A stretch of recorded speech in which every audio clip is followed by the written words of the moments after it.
Gentlemen, we meet again. Recording. You have a new addition now. Hey Conway, how you doing? Good to meet you Hey, in how you doing? person. It's great to see you too. First time talking, right? That's right. Can we shoot the shit for a little bit? Get Oh yeah. Warm up the vocal cords. loosey goosey. Shoot the breeze. Do I come in loud and clear? Yeah, you're good, Yeah, brother. you sound great. How do I Hey, this is sound? like a different house, so like I don't have the usual setup that I do. Sounds fine. Looks great. Looks good to me, partner. I'm glad I could make it tonight.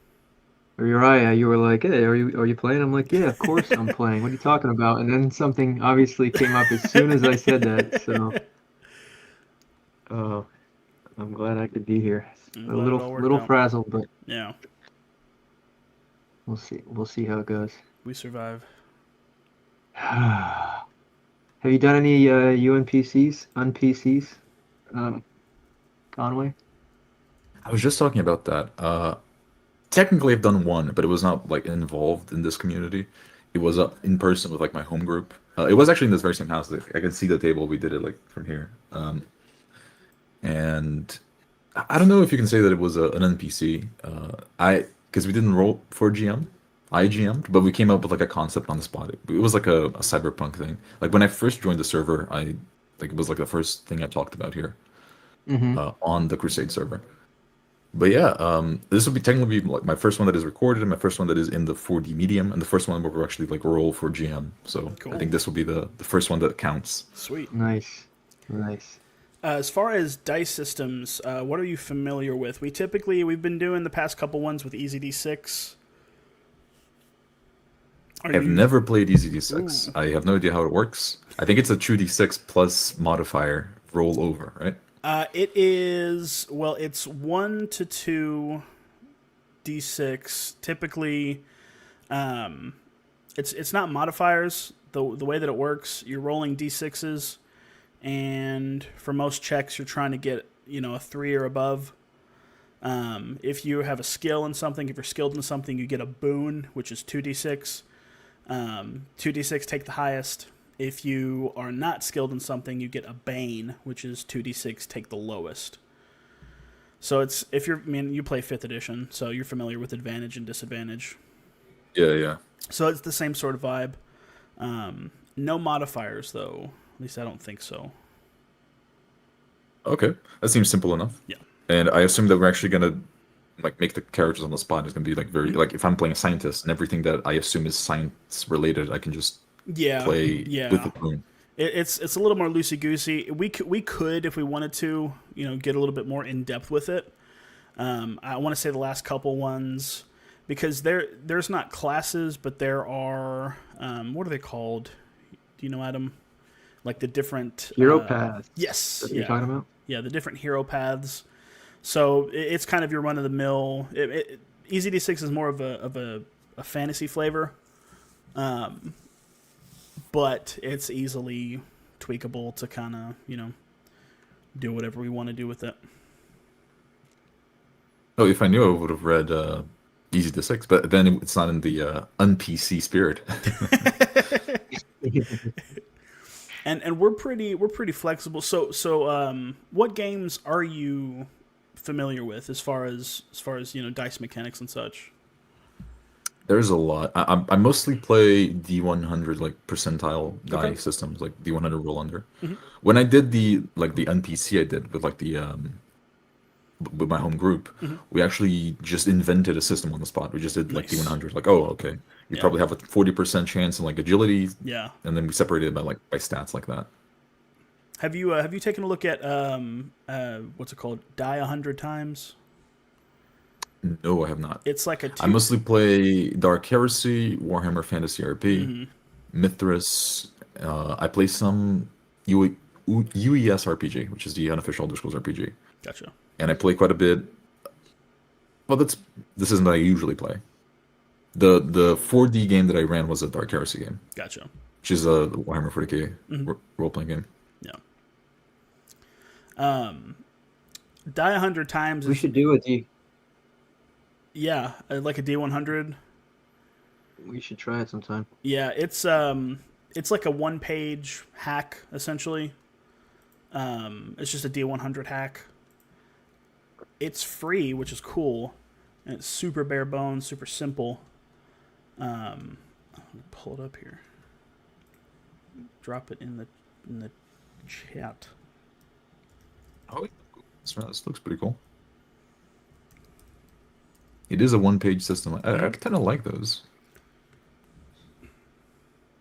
Super bare bones, but it works. I like how it has sort of the different flavors as far as, you know, fantasy, sci-fi, modern, that sort of thing.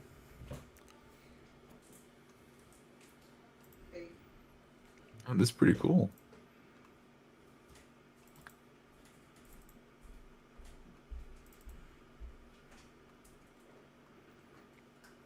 I think we could just use whatever you guys think works best. I mean, I'm not familiar with ECD6, but it seems simple enough. Yeah, it's If it's a skill that I have a proficiency in, then I just roll Yeah. twice and pick the highest. If not, I just roll a normal 1d6. And if it's something that's very difficult to do, I assume I have a Bane, so I will roll 2d6 and take the lowest. Yeah, pretty simple. There like are karma points that we failed to use. Very good. Mr. Max talked Yes. about them, yeah. Yeah, so you start off Which with does add on top of your roll. Yes, so You get three, there basically, are so you can burn it. modifiers. Yeah. So in a way there are. Is it kind of like a meta currency thing? That feels weird. That's exactly what I was just gonna say, Yeah. because it feels like you should have to call it before you roll in the 40 ethos. But I guess think it works. I tend to err on the side of, if if it's low, you can just simply say, I'm gonna make that a 4 or whatever, and it's like that. Phil's done that quite a couple times, and it's worked out fine. It's not a huge speed bump. yeah, when you're an expert like Phil, you can make it work. But I'm afraid that I would accidentally get in that meta mode of well, I kind of want to win that roll instead of my character Exactly. would be better at that. You know what I mean? One of the first discussions I had on the Discord was about meta currencies, and I don't think that they work that well in the 4D game, because the meta currency implies that you'll be thinking out of character to apply, because it's meta, it's beyond the game itself. Yeah. I don't know, I might just not use them if I don't have the mind to We've it. kind of gone Yeah, without them for the past couple of sessions, so there's also something called a hero die. So you get 1 hero die to use throughout the session. Basically, if a result on a die you don't like, you just get to re-roll it for free. It's kind of like a luck point. I see. Yeah, same sort of vibe, sort of a meta currency. Combat, pretty dead simple. If you roll over a 3, you hit. Isn't it like your class determines your armor? Like light armors. Yeah. Light armor is a 3+ to hit. Medium armor is 4+, and heavy armor is 5+ or 6, something like that. But they're contested rolls, so enemy rolls to hit you. If they hit, you roll an armor roll, and if you roll a 5 or a 6, you dodge the hit essentially, or you tank it. You don't take any hits. If you roll a 6 on an attack, it explodes. So it crits and it explodes. So you can automatically add another. You can roll a 6 again and try to get another 6. You can add karma to attack rolls. And if you add enough karma to an attack roll to make it a 6, it explodes again. So it's a lot of clickety clackety. Not so easy D6. I just want to do this. There we go. Actually, I had a question about that exploding die. Is it, if you on your exploded die get a 6, how do you? What is it? 2 hits? It just doesn't make sense. Yeah. So tell me how that works. If you roll a 6, it's an automatic hit. I think, and then it explodes again. So you have the chance to get another hit off of that exploding die. you can keep going until you either run out of karma or stop rolling sixes. Okay, so you can essentially get it's just number of hits basically. Yeah. 3 strikes, you're out. Yeah. That sort of thing. Does a rabble rouser have exploding die? He does on attacks. Yeah. The GM does have exploding dice on attacks. So yeah, it goes either way, because the GM can crit as well. But the GM doesn't get karma and doesn't get armor rolls. So if you hit a baddie, you're not gonna. It's basically a guaranteed hit if you're over that threshold of 3.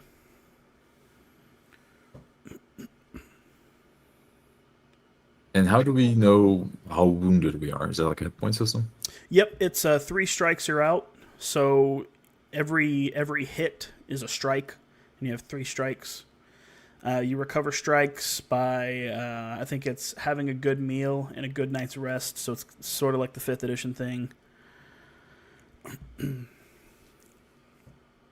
And do we lose like efficiency? Like if, let's say we take 2 strikes, do we like roll with Banes or something like that? I don't think so.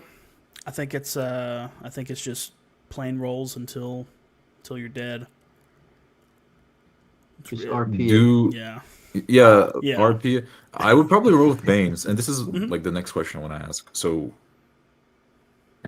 I saw that you made a document for the public contract here. Mm-hmm. Yeah, the table conventions. Yep. Can I just simply decide, oh, okay, my character is wounded, and like I'm limping. I described like a leg wound before. Can I just decide that I have Bane in the roll? Yeah, go for it. Okay. I say that's perfectly fine. I really only did the conventions contract as more of just so we had something in writing. It was more so about the like how we choose who's doing what, that sort of thing. Who's GMing, what system we're using and stuff like that. But yeah. Yeah, you're more than welcome to role play the heck out of it, man. That works. I've heard before that it solves everything. Yep, that's the. Yeah, who needs dice? In the words what of do we need dice for? In the words of Doc Holliday, that's the rumor. Cool. Any other ruminations? Any other questions? If there's like a if there's a confusion about the rules, I trust you to just pick something and run with it. So it's not a huge, not a huge deal if something goes wrong a little bit. These NPCs are kind of meant to be more casual. We're not too hardcore about it. Yeah. I was looking for this. So the GM narrates successful skill checks and the players narrate the failed skill checks, which is pretty interesting. I've not seen it done like that before. Yeah, that was more. I pretty much just copy and pasted that from the one that's on the Discord, just kind of the generic one on the Discord. That's super loosey goosey. So it's written right there in the contract. Yeah. It's loosey goosey. Yeah, that should be in the Constitution. Yeah. But if you want to, like, at me as a GM, I tend to defer to letting the players narrate as much as they want, and just letting them kind of do their whole spiel. What do you think, Adam? It's funny because you go first, Adam. I was just I'm here to practice, so look, just lower your expectations here. I just wanted to get a weekly game where I can practice, so. No judgment, no worries. It's all good. That's good. We all got to practice. And then Uriah decides to blast it live on TV here, so. No, but that's good. Now I have a record, and we can go back. Oh, okay. Like I can see what I did wrong. Yeah, I love recording it, but something about it being live gets in my head. Boggles the mind. Yeah. It's nice. Playing with strangers, playing in the new style, playing live. It's all good. You guys are not strangers to me because although I've not really talked to any of you before, we all have like the same goal of like Yeah. wanting to improve roleplay, right? That's very good. I think that what I was going to say is that in the Dark Heresy game, and it's good that it's recorded because I could check it out later. We determined that the players would describe like failures and successes, right? And then what actually happened was the players succeeded on a. They were like looking at with the binoculars over to like the enemy positions, and they succeeded. Now what? Like, Yeah. how did they describe the success of them like looking through Yeah. binoculars? So I stepped in and I started describing, and it was very natural. I like that you said it's loosey goosey because it's natural, right? Yeah. If it's something like that where the player succeeds and it's natural for the GM to describe it, I think the GM will just Yep. put on the boots and step in. Yeah. Yeah, you could be like, I see everything I can, and then what, right?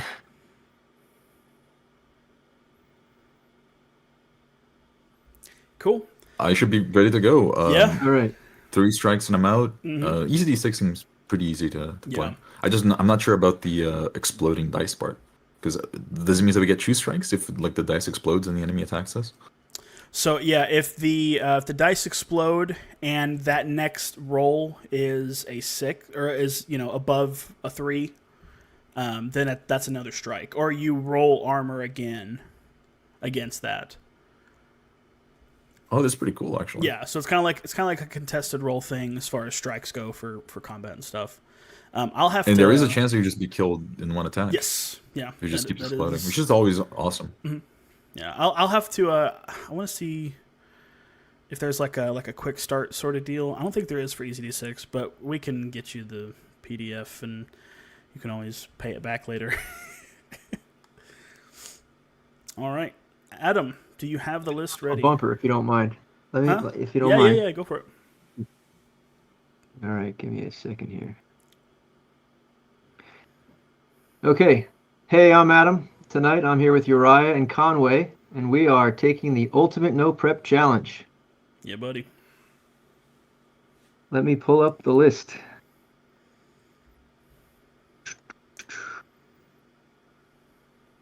Fingers crossed at IGM, or at least it's not Uriah again.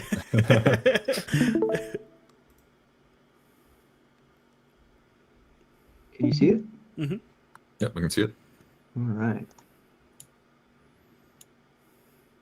Yeah, what did we do last week? We did Utopia Dystopia. We, meaning Uriah again, our forever DM, Yes. replaced it with Sword and Sandal. Today, it's me, 1-2, Uriah 3-4, and Conway 5-6. I think So it's your honors again, Uriah. So real quick, before we roll for this, I presented an option, an optional rule. If I roll DM again, I don't have to DM next time. I'm fine with that. Are we cool with that? So if you roll GM 3 sessions in a row, you don't have to do it the 4th, but you are back in You're the so running good for at the it. 5th. I thought that was your favorite thing to do. I do enjoy it. I'm becoming very, very comfortable with it, but let's see. All right, ready? D6. Ready. Adam. Ooh, nice.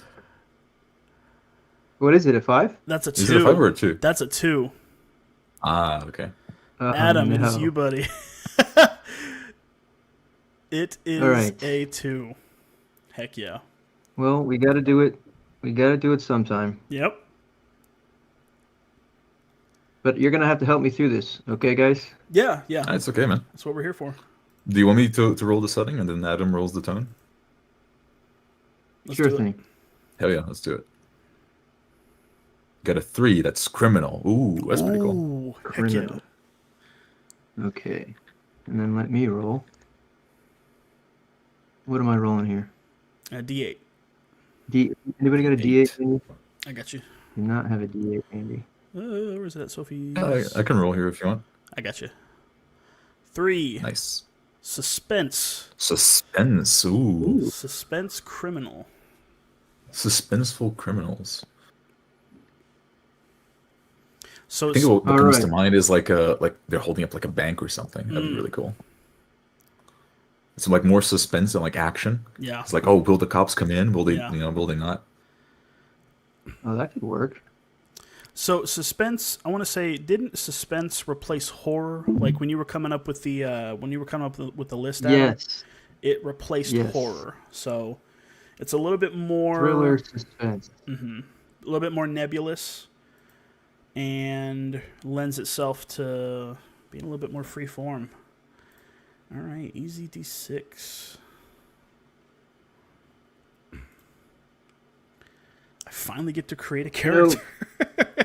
Uriah, last two times just came up with a premise super quick, but I'm not that good at coming up with premises for one, but I also think it should be a team, a collaborative effort. Sure. So if Exactly you, like, right. if you want to run with The- the bank thing sounds cool. Like, I'm all for you guys like making a character, you figuring it all out, and then me just reacting to you, especially for my first time. Yeah, Yeah. and the premise of the NPC is that everyone is in a challenge. It's not, I roll GM, so now it's my burden. I have like to pull the game on my back. No, a lot in the 40 game, the players will be doing a lot of the setup, right? So you're totally right. That's the spirit, Conway. Yeah, like the criminal suspense thing does seem very natural for this kind of thing. I do have a few other ideas. Maybe I was thinking of like maybe like they have like my daughter, like another like criminal gang has my daughter. It's like always suspense, like, oh, I'm trying to get her back. That'd be pretty cool too. But we can't really like muddle it too much with action. I think it's natural, like if you get an action scene, right? But we like the setup is what we do to try and evoke the tone. Yeah, I mean, it could be like whatever suspense. The first thing that comes to mind are all those 90 movies with like the detectives that are trying to figure out a crime. Those kind That's of true. We don't need to be the criminals. We could be the cops too. I don't know if that's. I don't know what if that's flipping it too much. Well, But there's no cop setting. So yeah, exactly. I don't think criminal is just criminal movies. It's not just you playing a criminal, right? You could be a cop as well. I think it fits. And yeah, that's usually what you think of when it comes to suspense, right? Like police thriller, I think some people call it. Kind of like Seven, or like That'd be cool. one of you could be a criminal, the other could be a cop. That would be kind of cool, like tracking down a serial killer Oh, sort of a thing. heist. A heist would be really cool too. It'd be like suspenseful. I kind of like the idea of like we're on the tail of like a psychopathic murderer, and he's led us to this place, and we're like, is he going to get the drop on us? Like we're finding his base or something like that. Kind of like a. Oh, that's really cool. I like that, 'cause that's sort of that swings a little horror-y, which is sort of what this originally was. Not that it will be horror, but kind of like like one of my favorite movies is Silence of the Lambs, and it's that ending scene when the lights go off, and Clarice is in the dark trying to find where Buffalo Bill is. Like that's super. That'd be like the climax, I think. Yeah, that'd be cool. That's the other thing, guys. Okay, the Uriah set the bar so high, and that both of our sessions had like this perfect story arc, and they ended with a bow on them, and that's not what I'm about. Okay, I'm gonna when I get tired, I'm gonna just end it. Is that okay? That's Can we cool. just do like a window No of pressure, man. We're just having fun. Yeah. Okay. Yeah. Honestly, the only reason that slow burn went for so long is because I didn't pull the plug on it. There were a couple times where I'm like, I'm getting tired. It's like midnight. I got to go to bed. I got work tomorrow. So like, but yeah, I would have been that's fine totally if it ended like midway and just like the plug gets pulled. But you figured out a way to wrap it up. Yeah. I don't have What those if skills. what if Anyway. we're both like detectives or like buddy detectives? I think that'd be And dope. we track this guy to this like small town. It's like a small like peaceful town. Ooh. I'm Yeah. thinking like the Midwest or something like that. Yeah. You know, everyone knows everyone else. and we know that he's in this little town, but Mhm. we have to find him here, right? And then we have the suspense of finding him. Maybe like they track like his cell phone and like they know that he's there or Mhm. something like that. Track like the cars and stuff. Yeah, that'd be dope. I'd like that.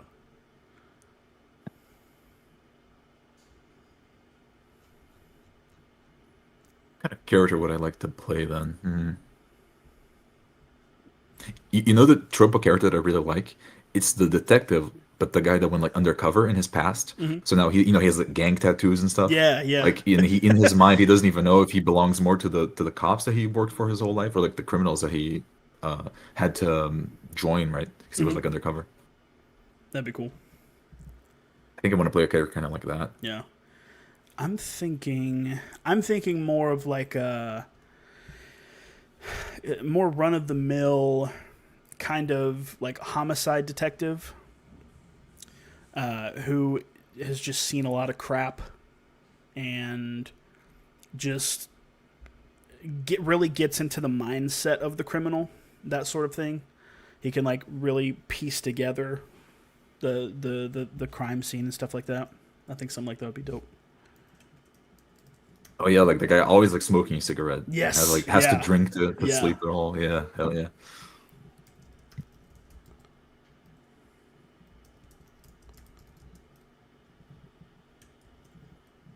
Are you guys gonna pick hero paths? Somehow make it work? I don't even know how those work. I I was I'll be doing a Delver. More so for the like the exploration sort of side. Plus the extra inclinations. did you guys do these for the other NPCs? Because I don't remember seeing this. And if so, could you share the paths for me? Ooh, I will do that for you now. I can present my screen.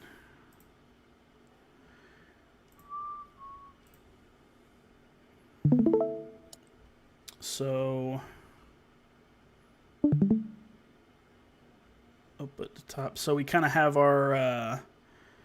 got our warrior. So 3 strikes. Armor heavy means you save against wounds on a 3+ with a shield, 4+ without. Warden, it's kind of like your ranger. So that's more like tracking people and finding stuff. Delver, which is the one that I'm looking for, you're kind of like you get into the nitty gritty, that sort of thing. It seems like it's like the investigator one. Is there like a rogue, like more charismatic one? Because you know, like how there's a rogue. You got the rascal. It's more so kind of dexterity based. You have let's see, Friar Scald. Okay, so the Scald is kind of like not a bard, but you trade stories and stuff like that. That's more of like your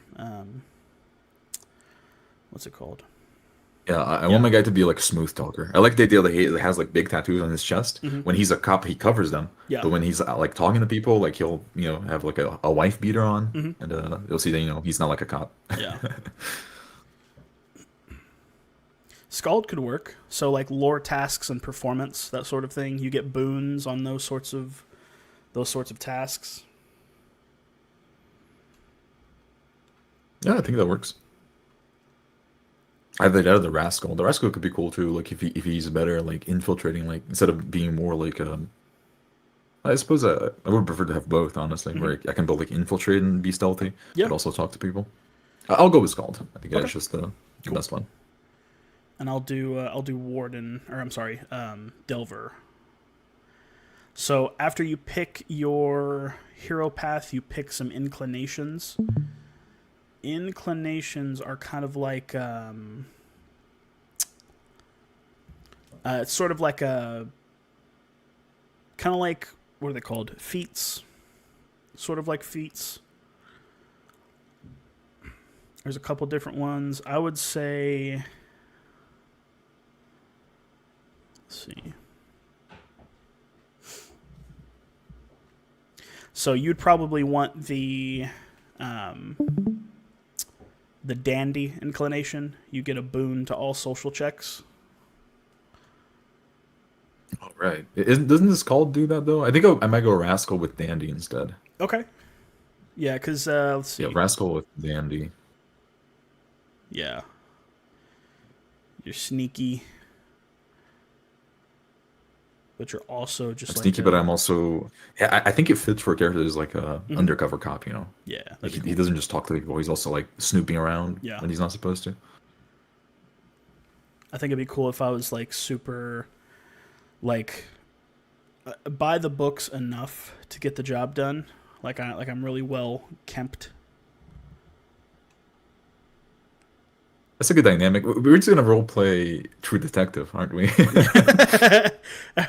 Or I could be like the Dale Cooper, like the Twin Peaks. Time is a flat circle, man. Yeah.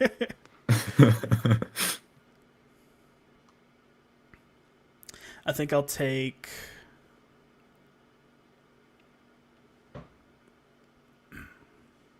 I think I'll do Danger Sense. Means I can't be surprised, and I have a boon in avoiding traps. I'll do Lock Picking.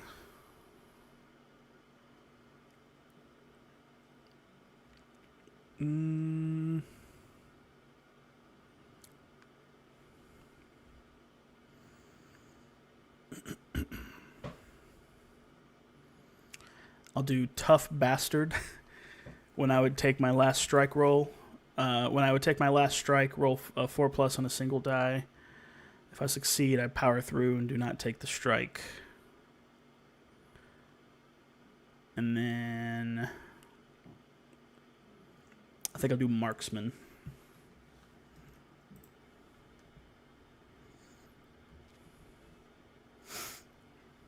Write all that down.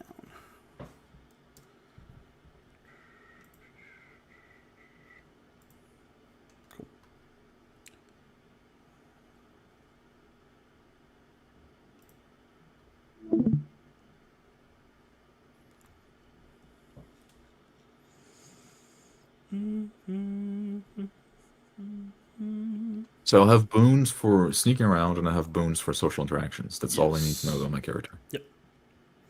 Okay, perfect.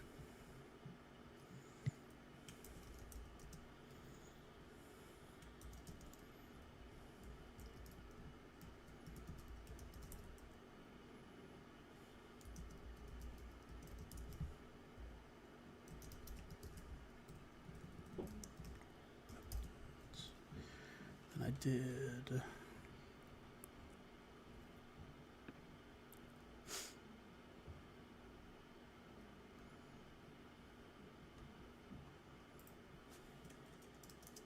Danger Sense.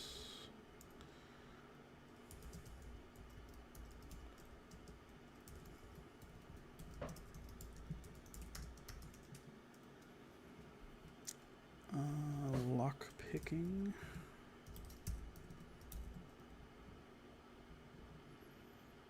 Cool.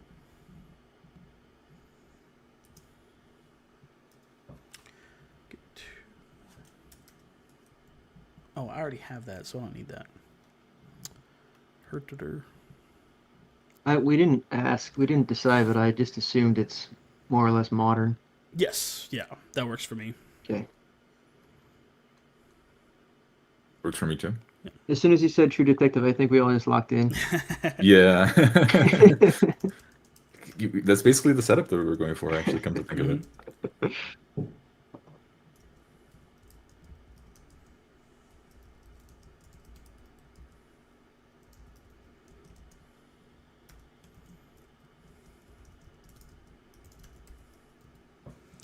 And then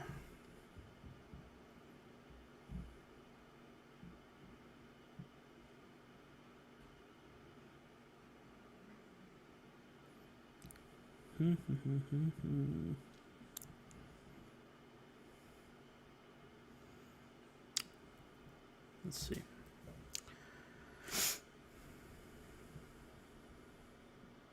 I think I'll take Dandy as well.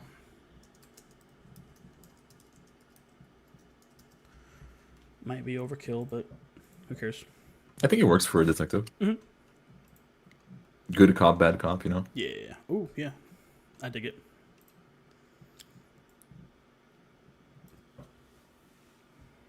Since everyone has like this universal thing of good cop, bad cop, we can almost like play with it. Mm-hmm. Where, because I think my character would be like, would be the bad cop, but then like later on, he will like kneel down and like talk to a person like at eye level, you know? Yeah. And I'm the good cop, but then I lose my patience, and that's when the monster comes out. Yeah.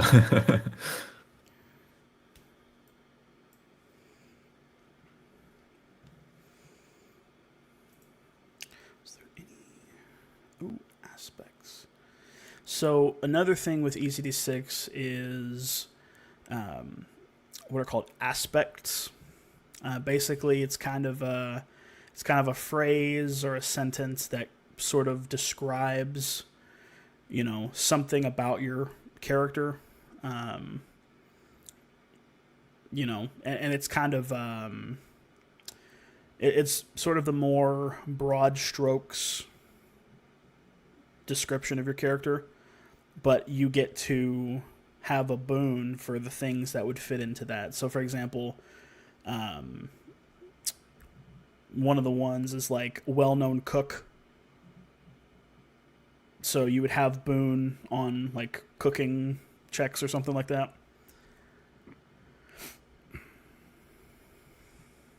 So I think I would do. I think mine would be who am I loyal to? Because I did underworker, I did like work with that gang. I went undercover with them, so maybe like the gang still knows me. Yeah. And I would like to think that this guy that we're going after, he's either part of that gang or he's like adjacent to it. Sure. So like all of his buddies would know me, you know. That could be cool. I like to think that they like maybe they didn't even realize that I'm undercover, or maybe they did, but they still like kind of trust me. Because like, who am I really loyal to? Like, even my character is like lost in that, Yeah. which I think is really cool for a character. That'd be neat.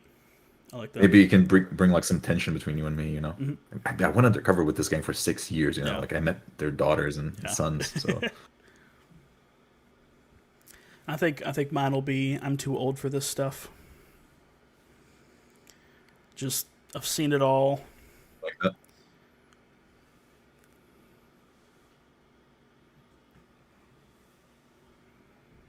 Yeah, you've seen like every single possible example of nonsense that people can throw at you to try and stop the investigation. You know, Yeah. you can't come in the house even if you have a warrant. I'm in the shower. You know, a classic. Mm-hmm.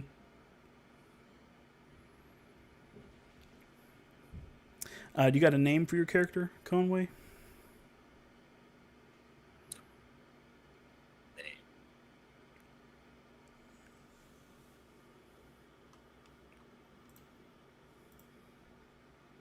I might go more Slavic for this one, because you know he can mingle in with the gangs. You know, Yeah. I don't think maybe a more like southern white guy would work too, but I think Slavic works a bit too well. Mm-hmm. So I'm thinking Nikolai. I think Nikolai is a strong one. That'd be cool.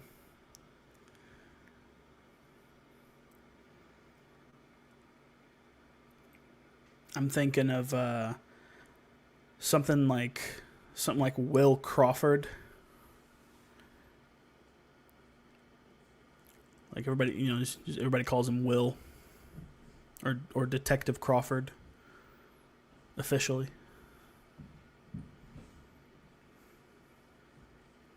I like that. I like that. I'm thinking of a surname now. I want to go with like a Polish surname, but I'm afraid now. Belinsky. Kowalski, I think, is pretty common. Yeah, I think.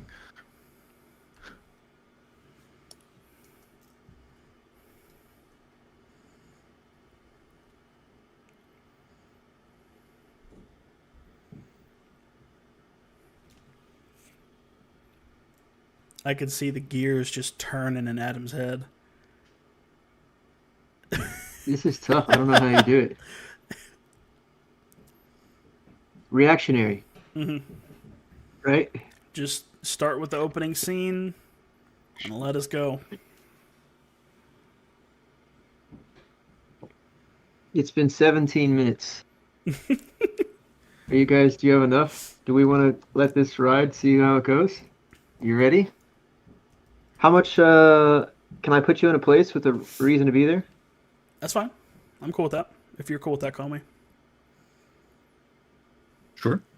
Like you got a tip on the last known location of the missing girl?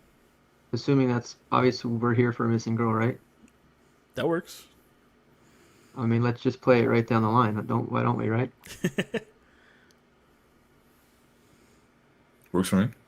Okay. Do you guys need anything else to... Are you guys all set? I think we're good. Do you want me to start it? I'm gonna set the scene here, but Perfect. give me a second.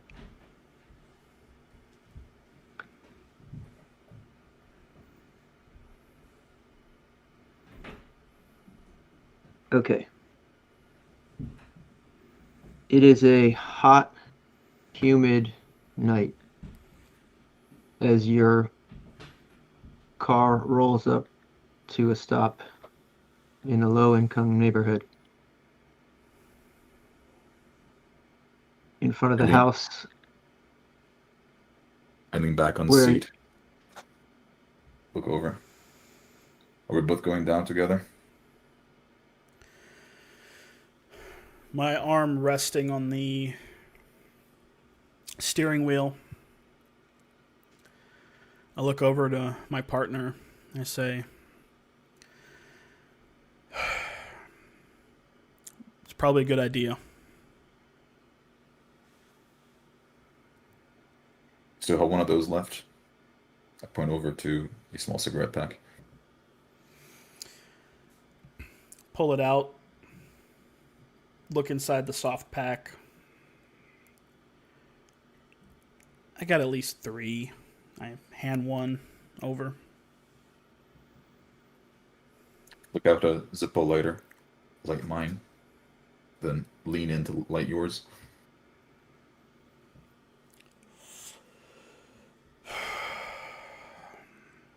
I gotta This get should be into the one last of house. those things.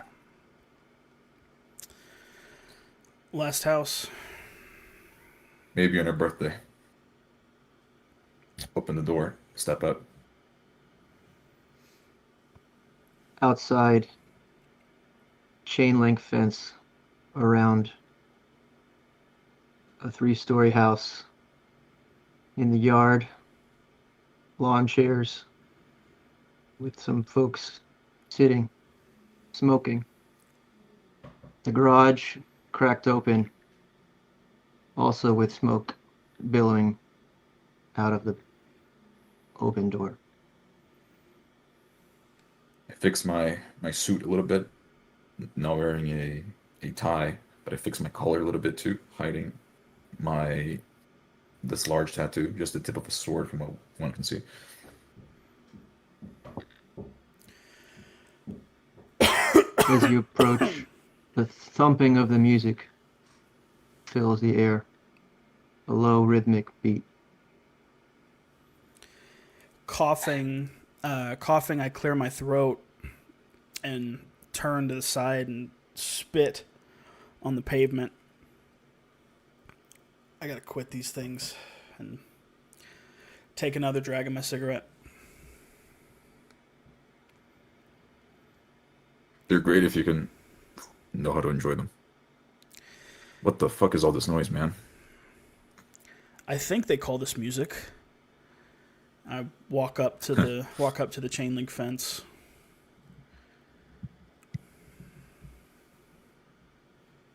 I shake on it a little.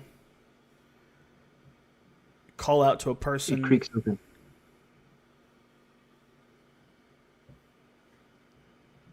I walk through the door. Yo.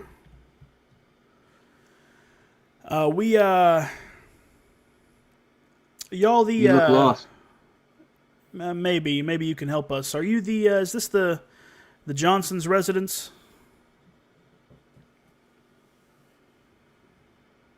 One of the men takes a long drag. Why don't you take a hike? I step behind my partner and put my hand on his shoulder. Not gonna happen, pal. We're not lost here. He starts to slowly get up out of his chair. Stands. Takes another drag. Blows it in your face.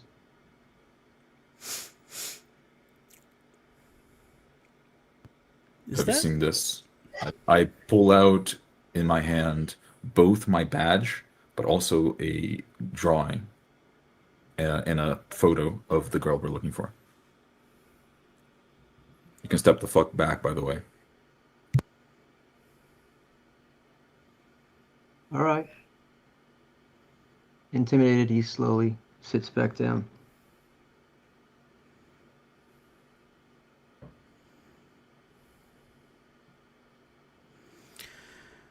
You didn't answer the question.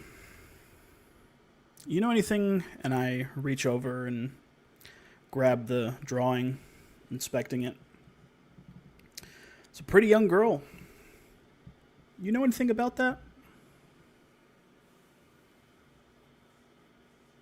He looks at his friend in the other chair. I ain't seen nothing. A lot of girls come and go through here. All look the same to me.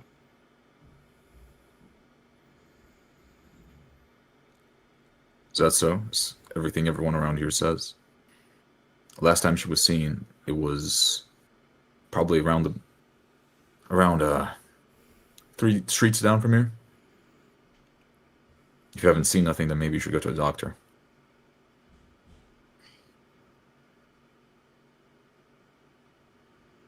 I don't know what to tell you. I ain't seen her. Now take that hike I told you to take. Or arrest me. I turn back to my partner. These guys aren't worth it.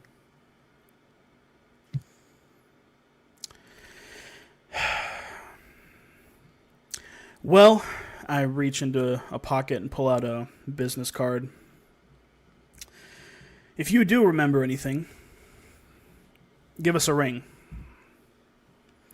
Oh, and contrary to popular belief, that's not legal in this state.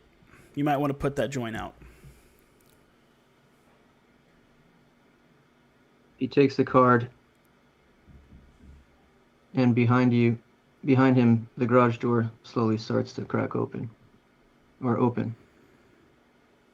And the music gets louder as the garage door opens.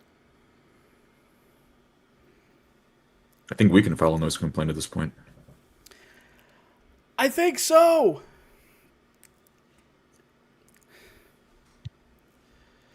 Inside, I turn around and walk towards the garage, seeing where the ghastly noise is coming from. I follow in after you, lean my back on the wall, and take a good look. inside the garage are a couple of old couches strewn with peoples of various states of being high from whatever they're smoking. Tables littered with paraphernalia, seemingly unaware of what is going on, save for one person whose hand is on the garage door button at the back wall.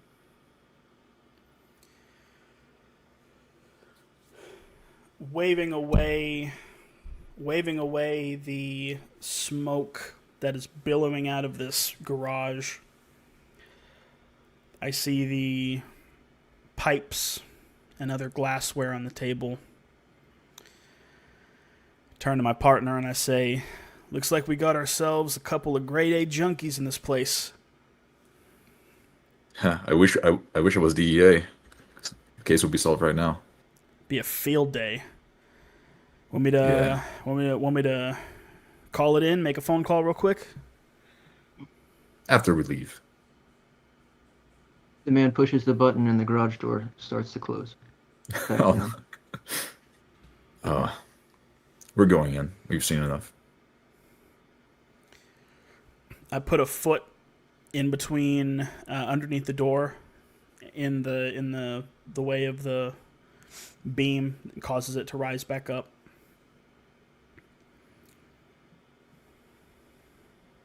Before the door can reach to the ground, it catches sensor on your foot and slowly comes back up. And you see the door slamming shut. No longer the man there. I promptly step inside. Not seeing the man, I quickly step through, stepping over 2 or 3 junkies on the floor, looking for him. The haze is in the air. The smell of skunk and burnt rubber.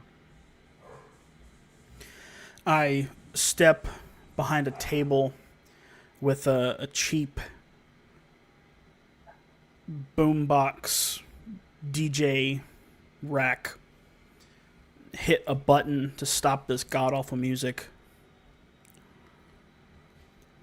Say, probable cause? Definitely. I Just letting lean it at face. down. I lean down and grab the remnants of a blunt. I smoke it. They're saying my boys.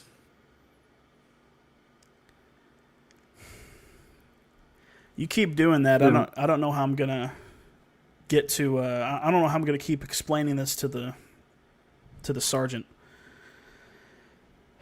Flick it to the floor. It's good evidence. It didn't come from the 85. Well, you're Let's not. go. Let's see if we can find the guy. After you. I'll step into the next room. The half asleep people on the couches stir, lacking their lullaby, and the door before you is a simple turnstile knob at the far end of the garage. Grab the knob and twist it. Slowly creak the door open. I take, with one eye, I look through the gap. It catches chain holding it closed. I'll pull out my gun and try to bash the chain.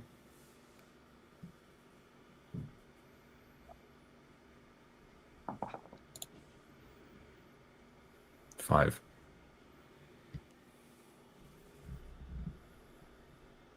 The simple lock breaks off splintering pieces of wood from the door as the door creaks freely open.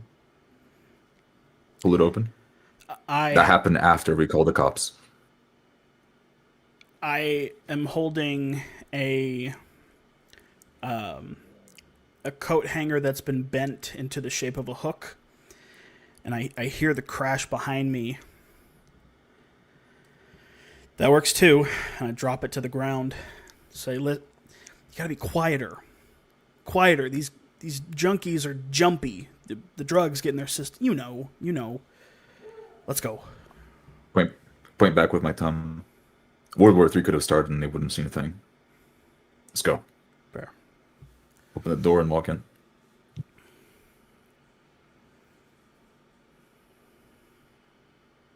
It's a modest suburban type house that enters into a small kitchen. The lights are dim, and there is the sound of some radio coming from the floors above. I pull out my revolver, check my cylinder, and hold it close to my body as I peer through the kitchen door into the dining room. I see no one. Lean back. I put my hand on your shoulder. I'll go upstairs. Check the other rooms down here. Make some noise if you need to. I Oh, mean, yeah, verbally. Don't shoot anyone if you don't need to. It'll depend on them, I'm afraid.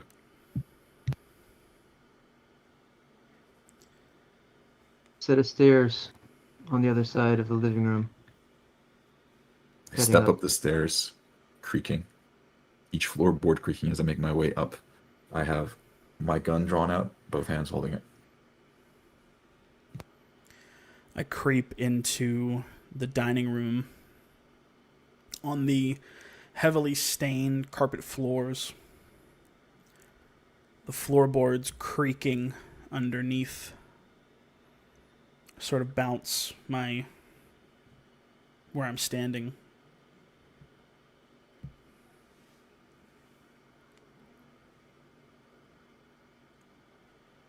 I reach the top of the stairs. My eyes bounce from every little glint of light coming from the public lighting outside into the mostly dark hallway. I look from one side to another. You can come out. We're not DEA. Promise you, if you give us what we want, you'll walk out of here before the cops show. If you're hiding for long, it'll be too late. There are a number of doors leading into rooms in the hallway. And from the furthest one, you hear, "Go to hell!" Hearing the I commotion smile. Hearing the commotion upstairs, I begin to walk in the direction of where the sound came from above me. Into the laundry room.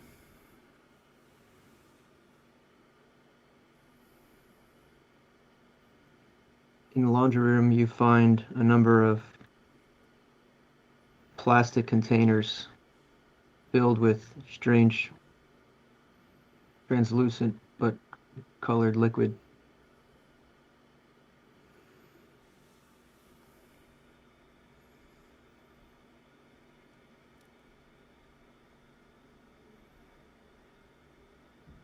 I grab Upstairs, You first. I grab one of the bottles. It's a thin red liquid. I unscrew it and carefully smell it. That's Acrid. I smell it again. That's lantern oil. That's lamp fuel. Close it and set it back. Upstairs, I walk down the hall. My steps very slow, but making a lot of noise in the creaky floorboards. As I come across the first door to my left, twist it, open it, and let the door slowly go in, creaking as it does. Take a look at the room. Just making sure that no one is going to be behind me. I go down the hall and do the next door. Both rooms similar in design. Not much, but mattress on the ground, stained, with people lying listlessly, enjoying their high. You be staying right there, pal. Place is already surrounded. I'll be there in a bit. I say on the hallway as I twist the next door and open it. I turn around and see a door in the laundry room, and I try the handle. Open up the door. I find a staircase leading down. Always the freaking basements. I pull out a flashlight.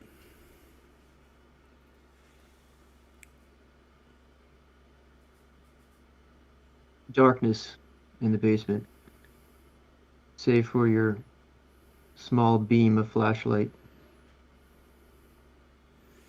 Wooden stairs with no railing, head down, and the cool air below hits you. Arm up, pistol in hand, like I learned back in my days as a rookie. Slowly, step after step,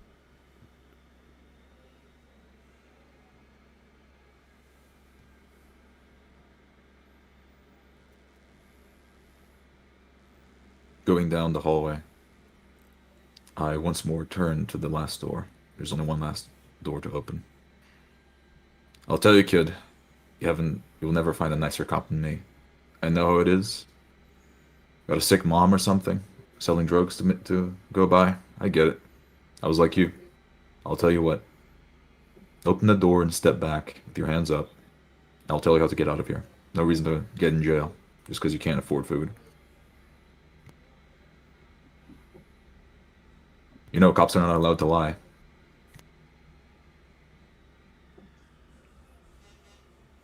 You hear a chuckle from behind the door. Come on in. We're waiting for you in here. I'll reach in, twist the doorknob, and then kick it in suddenly.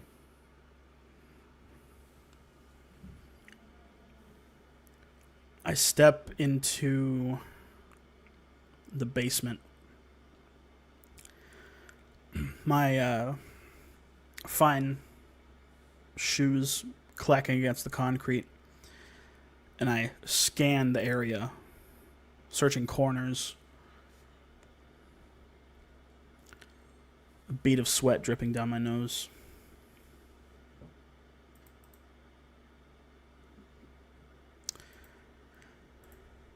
In the corner, a cardboard box with some towels and blankets on top.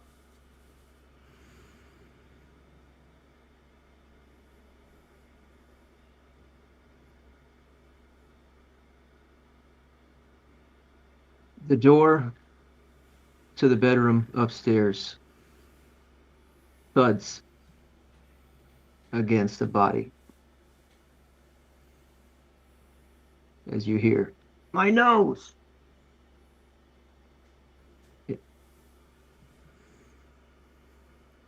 I step in shoulder first, hitting the man that shouted and knocking him to the floor. Point my gun down.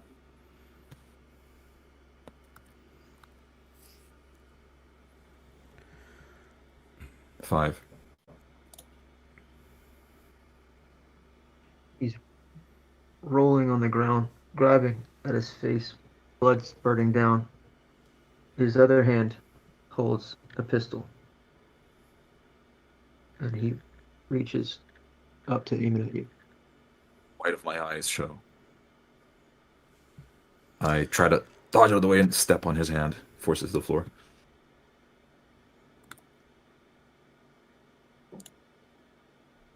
Two.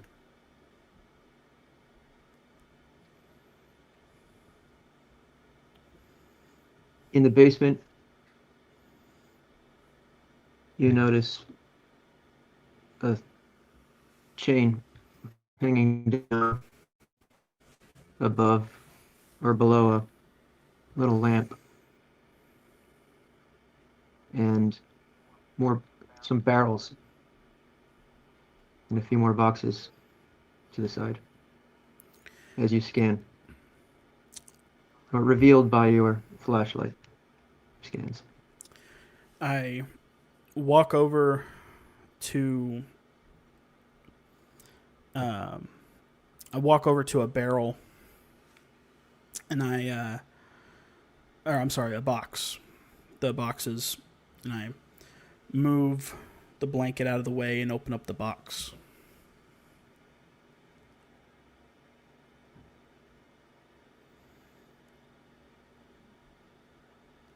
Clothes. Women's clothes. I reach into the box, digging through, and I find a balled up gold necklace with a heart pendant on the end. I open it up, see a picture of our missing girl with her mommy. Close it. Put it in my pocket.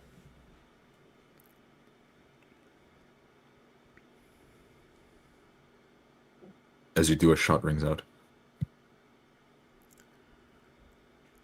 Oh gosh.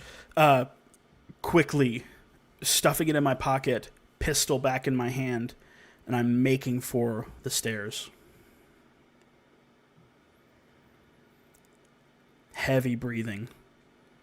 Sweat pouring from my brow. I'm coming! I'm coming, Nikolai! In the dimly lit room upstairs, as you struggle to disarm this man, he's able to fire a shot off, aiming up at you at a tough angle. Roll armor. I'll throw myself backwards, trying to get out of the way and get on the floor like he is. Oh, 1. Your dodge is unsuccessful, and the bullet grazes your shoulder.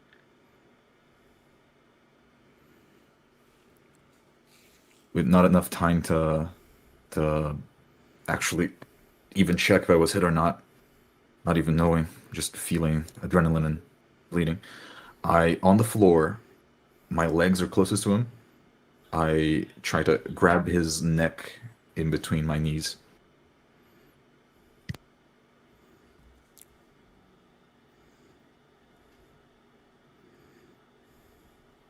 Five.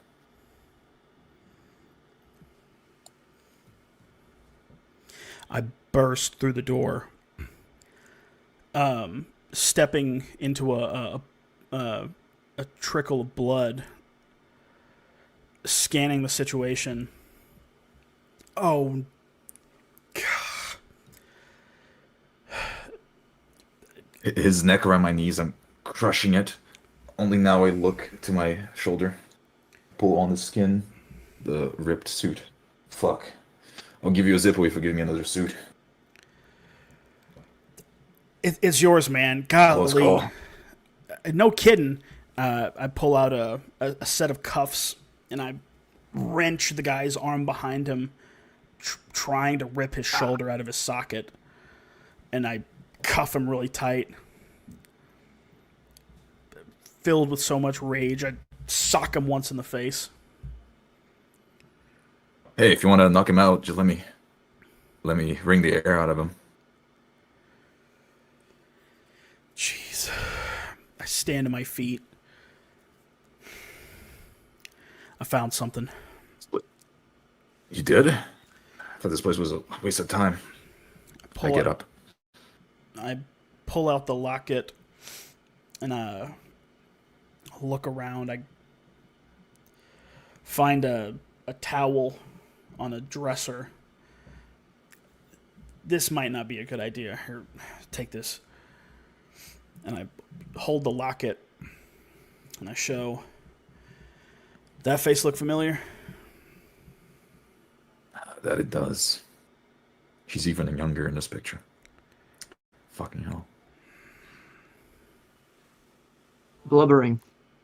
Blood getting in his mouth, making it hard for him to speak. He says,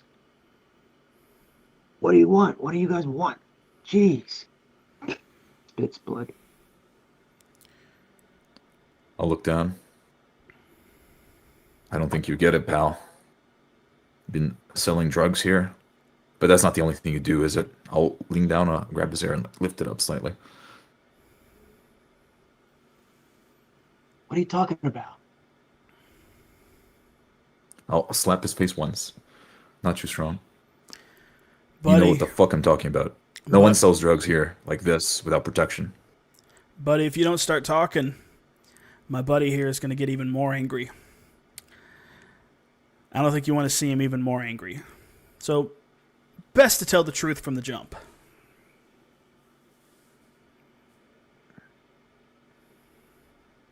Nobody comes here. Everybody comes here wants to come here. The drugs. How do they get in this state? You think you're not involved with anyone else? I know you are. And whatever it smells, you know this shit. Drugs? This is a drug bust?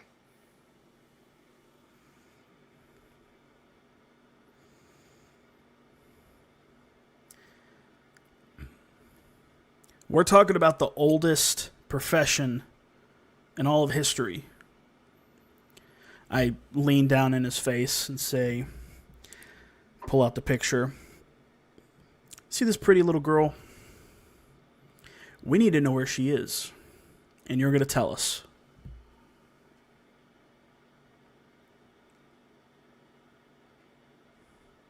His face goes, his pallor goes white.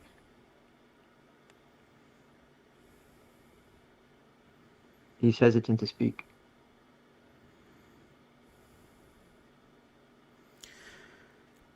I stand up and I start. 10, 9, 8. You shot a cop, pal. 7. All right. Look, there's this guy. Okay? Most of these girls, they come and go. They party. No big thing. But sometimes he takes a liking to one. Freak, you know? I need a name, pal. Give me a name.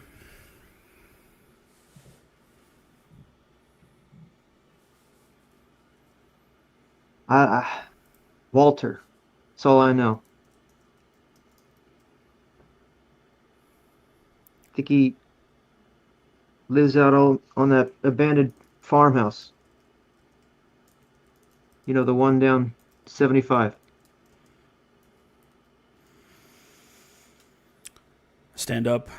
Look, I gave him up. You did. That's how this works, right? You did give him up. I'll step closer and once more put my hand on my partner's shoulder. Hey, that's it. I forgive you for trying to shoot me. Tell you what, you have 1 week to settle this fucking house down. I don't want to see anyone else here or coming after you. I give an unsure look at my partner.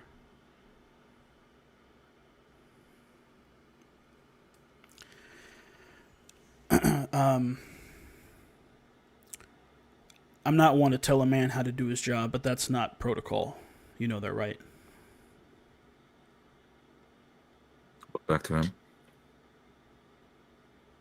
I'll take a few steps back, so trying to get him not to listen to us. And you know, small town, criminals like him talk. If they know we mean business and we have word, then this investigation will be much smoother. I'm lying. You can see the nervous twitch on my lip.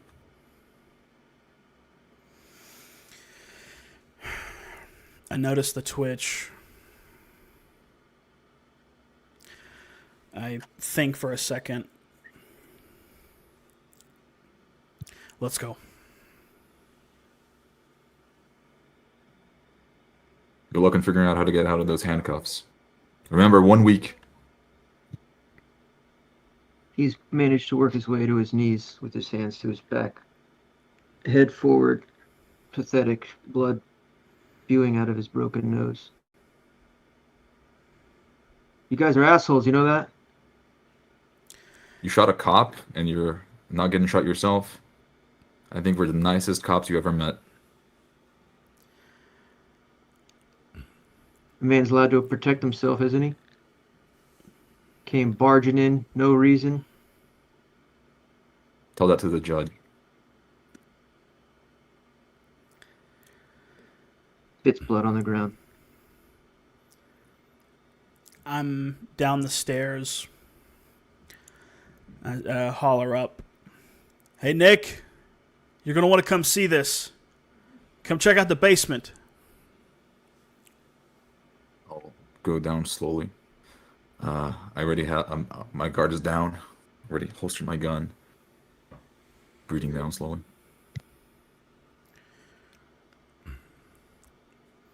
Down the stairs.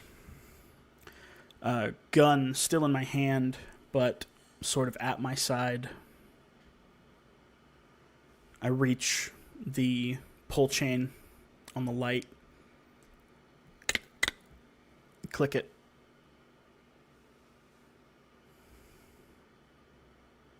Dim light illuminates the concrete basement, showing many boxes filled with different clothes and linens and barrels, charred on the inside, burnt pieces of clothes.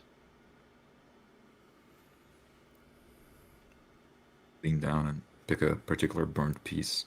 Lift it up. Ah, man.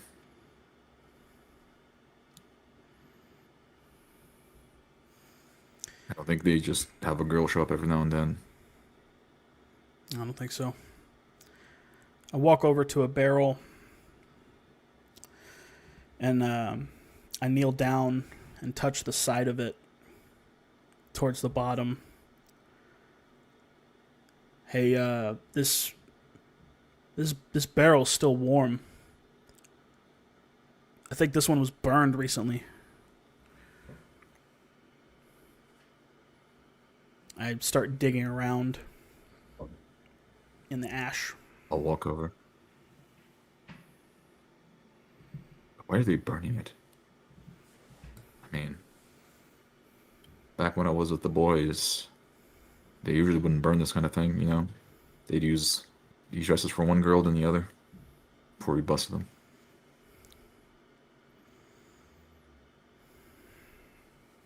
I stand up, face, hands all covered in ash and soot. And I have a somewhat burnt piece of a map. The kind that you would find at a convenience store for the local attractions in the area.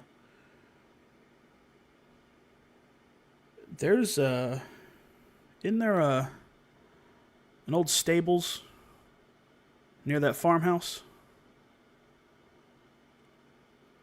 I don't know the local color, but it does ring a bell. What a place to hide them. I need to get cleaned up, and then we should get out of here. Don't have time, man. Criminals talk. We gotta drive there now. Well, I'm halfway to blackface, so let me grab a cloth and I'll meet you in the car. Hang on. Come here. I'll reach back and pull out a little canteen, open the flask, and put some strong-smelling alcohol on my hand and wipe it on yours without even asking to. Oh, I'm drinking plenty in my day, but what is that stuff? I grab one of the towels and begin to wipe my face off. Please don't tell me you drink that stuff on the job. I'm Polish. My dad used to drink that when he was 5.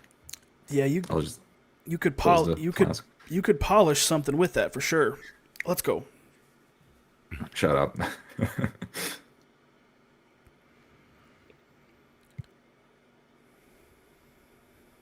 I'll go right after you, going up the stairs.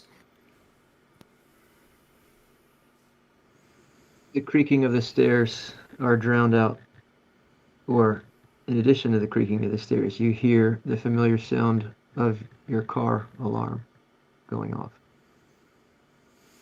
We're going, and I start running up the stairs. Trailing behind him, the younger, going much faster than me. I bust out of the garage door, back towards the car.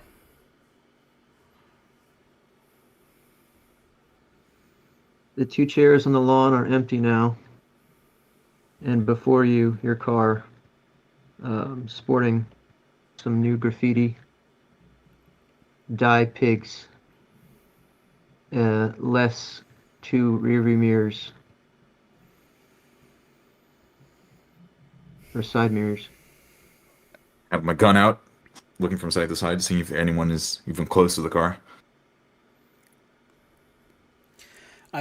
The street lamps illuminate the streets empty.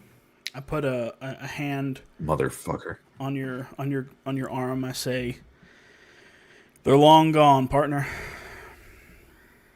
At least they didn't get the windshield. Fucking matter of respect, you know. Oh, it's a matter of respect. If they did that to the boys, you know what happened? They have their guts hanging out. Probably a video somewhere of it too. If they don't fucking respect us anymore, man. I start twitching. Well, just respect or no respect, we still come out on top. Come on, we can still get there from here. I kick a shard of glass out the way. I'll drive.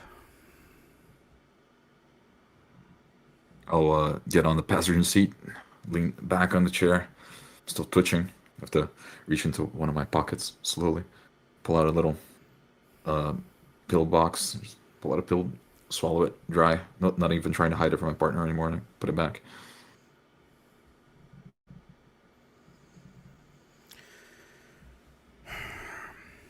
I trust those aren't chewable vitamins. I turn the car on. Amphetamines. I'm not gonna be fucking shaking now. I already got shot once. Don't want to get shot again.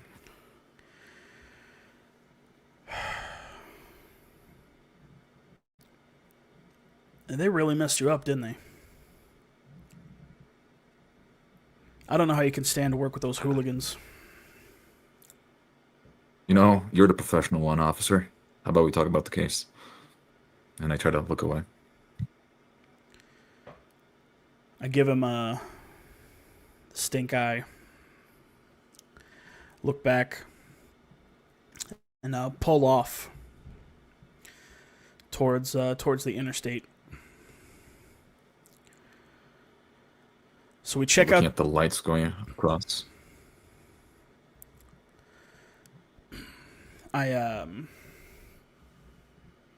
grab the radio and say, "This is Special Agent Will Crawford. We're at 462 on 7th. We got a pretty big payday for the boys in blue, if you know what I mean. Send some alphabet boys this way and tell them to bring a lot of small baggies." Put it back on there. I start rubbing my shoulder up and down. A bit of blood on my fingers. Already coagulating. You gotta go fast, man. You know, thought about what you said. You gotta know when to catch one, you know? No kidding. Are you sure you're okay? I can drop you off at a hospital, no problem, man. Adrenaline's already pumping. If you go down for another 30 minutes, then I'm gonna be on a high and I want to sleep. So let's go fast. Okay. I flip a switch. The sirens and the lights go on. I floor it.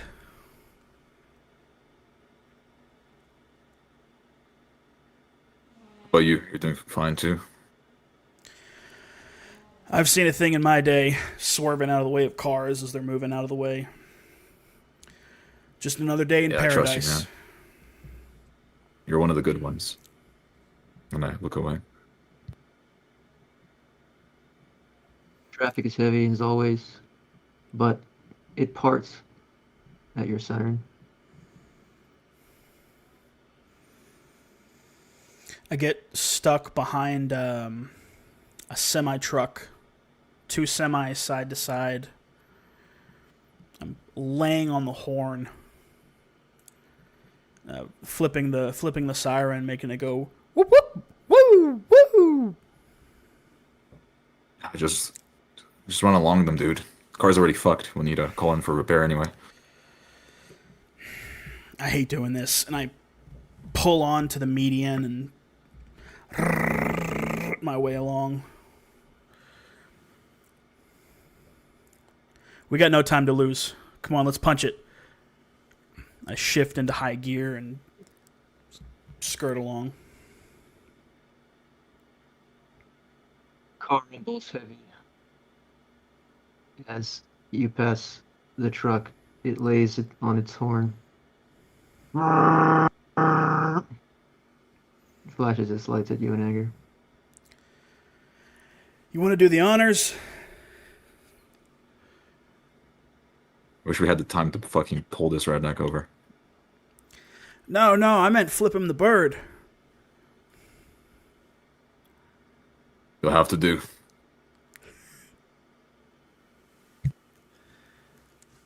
Horn continues. I'll probably get chewed out for that one. We all will, man. I'm on thin ice. You got some years in the force. Looks like thin ice is the only kind of ice that you're on, buddy. I worry about you sometimes, man. I don't know if... I'm good.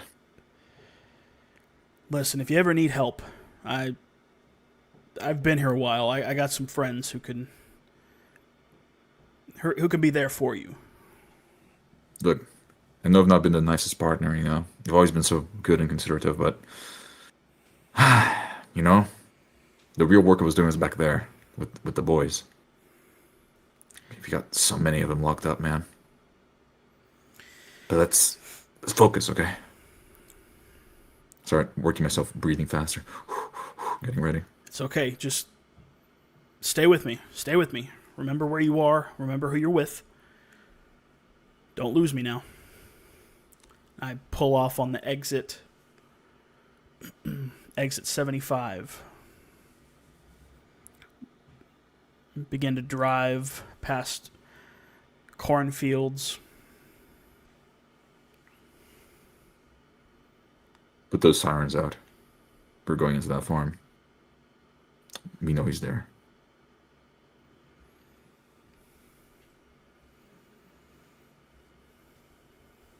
As the car slows and you approach the farmhouse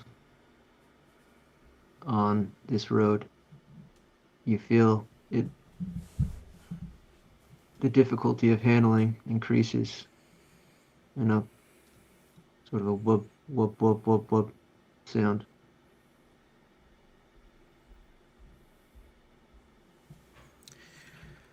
Bumping around in the seat, one arm reaches behind the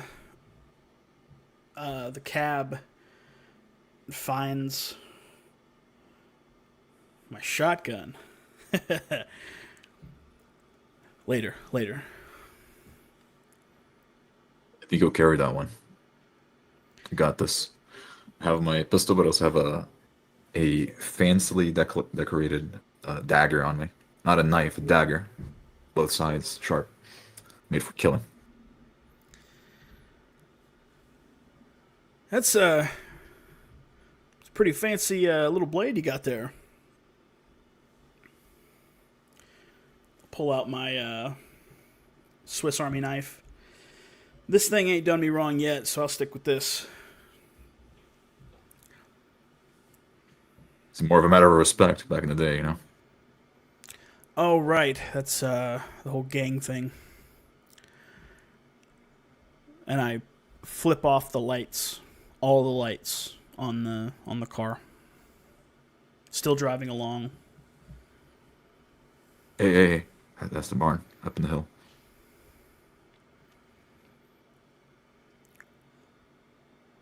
I see. Barn looms in the distance. I see a light on in the hayloft. Someone's home.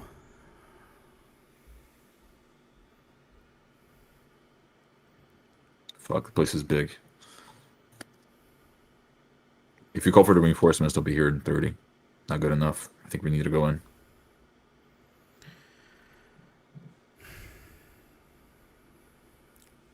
I reach for the radio. Special Agent Crawford. Special Agent Nikolai.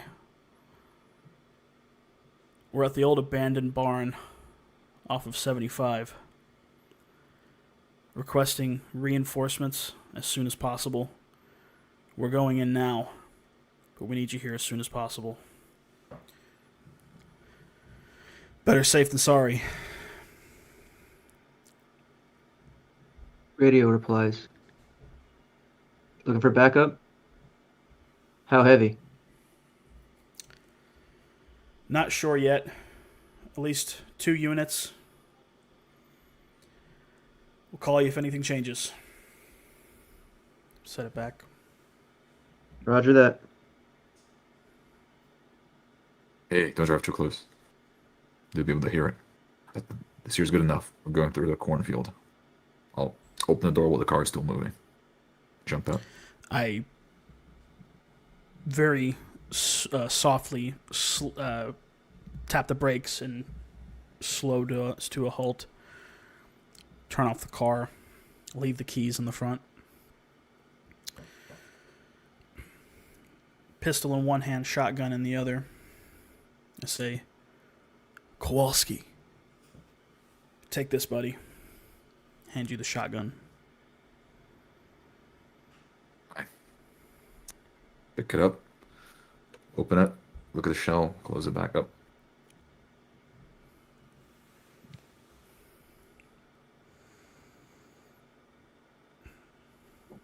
We're going. Through the cornfield. Slowly now. Through the corn. I'll walk. I'll look up to the moon.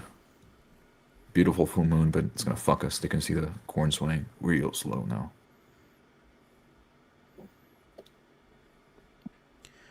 After you, kid.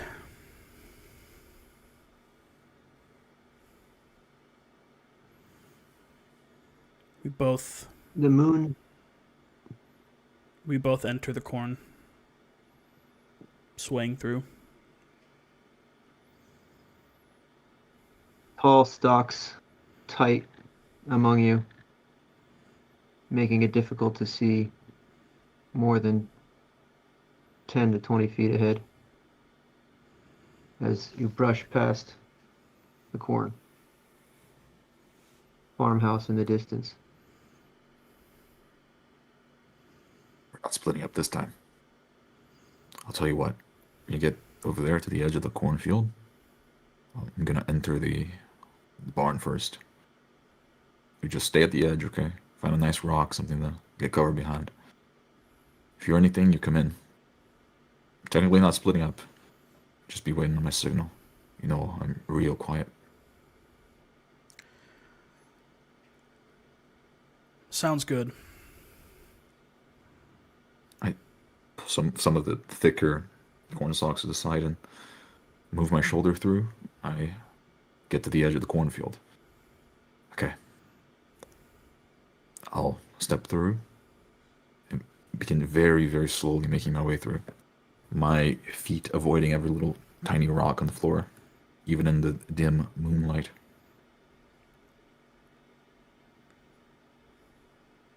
Five.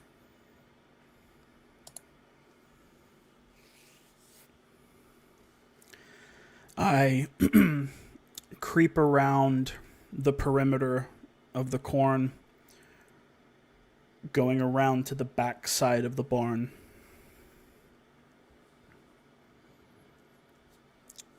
And I crouch down in the corn, getting the opposite view of the barn.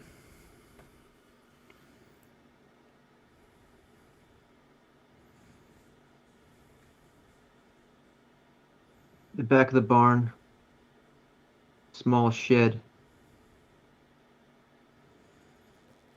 with double doors, chains locking the two handles. Hello, beautiful. I reach into my pocket, feel for my lockpicks. Let's see. And I slowly begin to approach.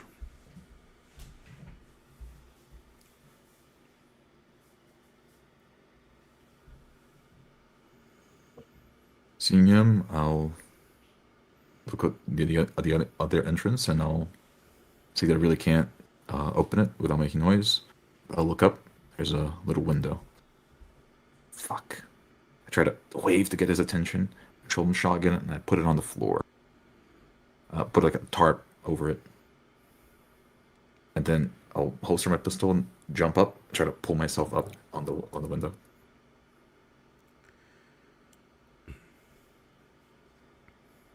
The light, not a steady light, but flashing colors.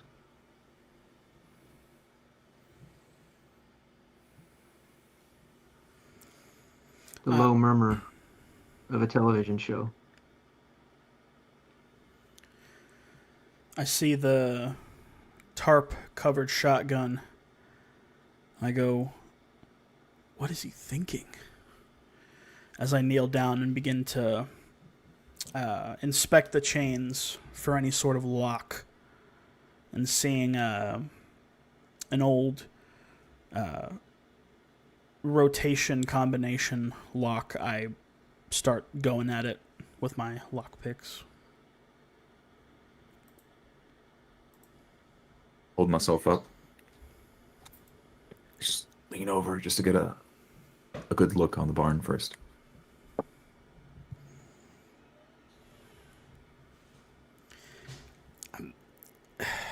The lock is old and rusted. It's working, but it's taken forever.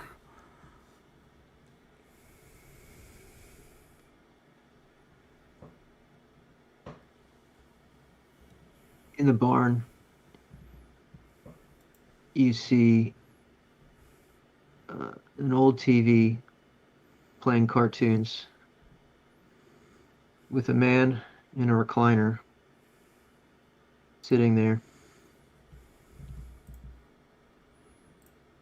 Overweight, disgusting, stains, balding hair, enjoying himself.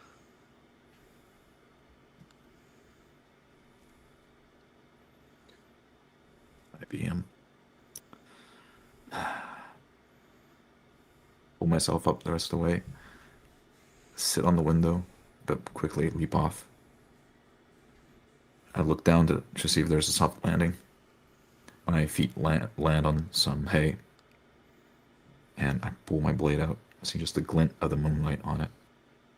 I begin creeping my way over. I'm psyching myself up. I don't know who the fuck you are, but I'm gonna fucking kill you. I've broken a lockpick. Pissed off at myself, I toss it to the ground, grab another one, and give it another go. And much quicker, really the rust holding the tumbler is open. I click the last one and I pop the lock off.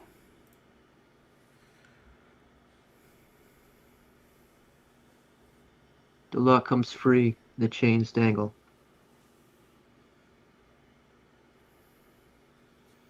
I pull the doors open of the shed.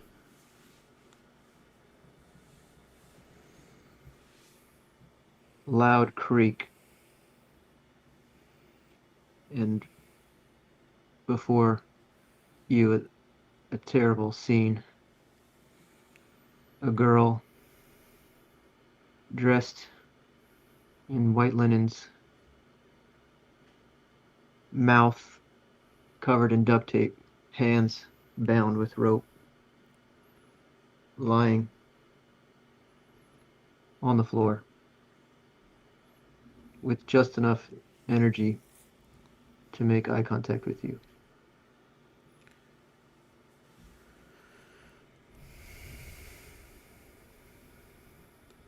Barn. Slowly begin creeping over. Doubling my efforts, taking a lot of time, slowly approaching the swiveling chair. 3. My blade out, crouching, walking slowly, like a murderer. A loud creak from a board, and the man begins to turn to see what.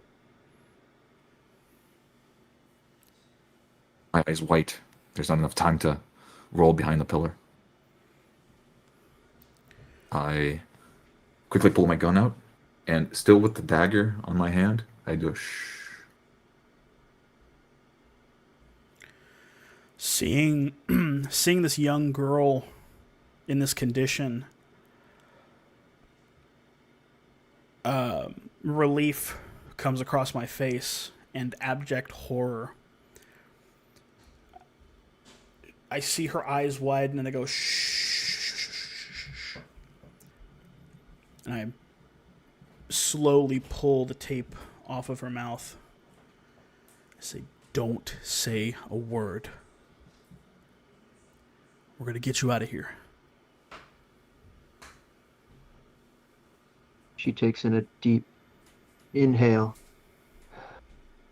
and her body, if possible, withers more in relaxation as she begins to sob, eyes tightly closed, body shaking. I pull out my pocket knife and begin to cut at her restraints.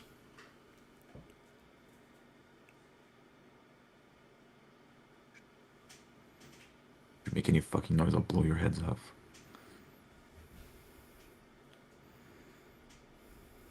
The man bolts up, knocking his table over.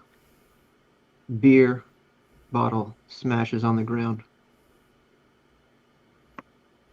as he frantically reaches near his waist. Motherfucker. I get up and start shooting as I run to the side looking for cover behind an old truck.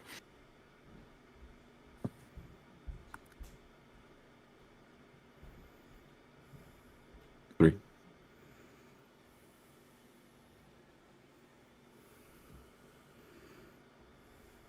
Shots miss your target, putting holes in this old farmhouse walls. Blow up the TV. I stand to my feet at the sound of more gunfire. Look around. I say, "Stay right here. I will be back for you," as I shut the doors again. I grab a crowbar beside, and I open the door. I say, "Swing this at anybody who comes through this door, okay? Except for me." I close it. Gun at the ready, going through the door into the barn. I put my back against the truck. I'm listening. I'm looking back, knowing that I have backup coming up. You know what we would do to fucking creeps like you back in the day? If we got my hands on you, man. Be it in the street or in the prison, we fucking gut you like a fish. I'm gonna do that.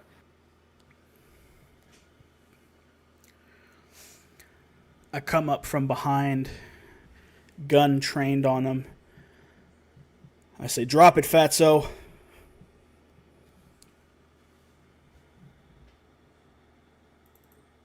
Waistband, he pulls a terrible looking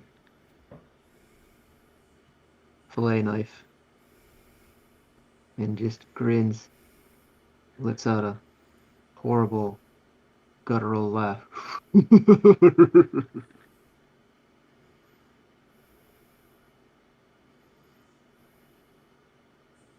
and lurches towards you. Hearing the rumbling on the ground, I peek back from under the truck and aim down sights. I'll try to shoot, but my friend is on the way. I try to not hit him either. 4.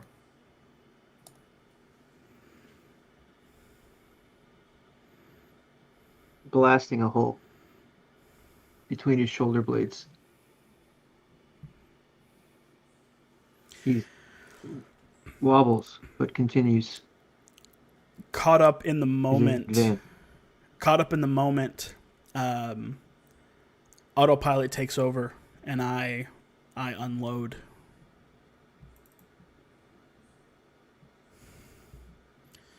But the chaos of the moment,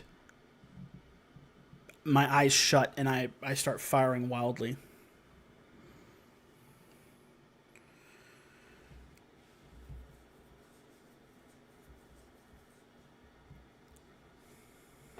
He advances on you with surprising speed for a man of his size and lunges forward, bared teeth and a horrible grin, stabbing at your midsection. Roll armor.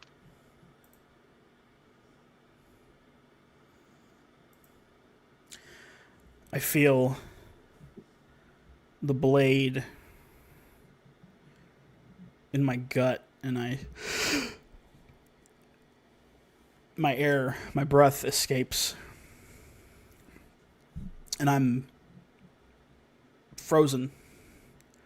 I say, Nick. Doing this, I just, motherfucker. I look at my gun. I begin aiming with shaky hands, but I just drop the gun, pull out my dagger, start running as fast as I can. Every time my foot impacts on the ground, dirt flies up, and I just run in.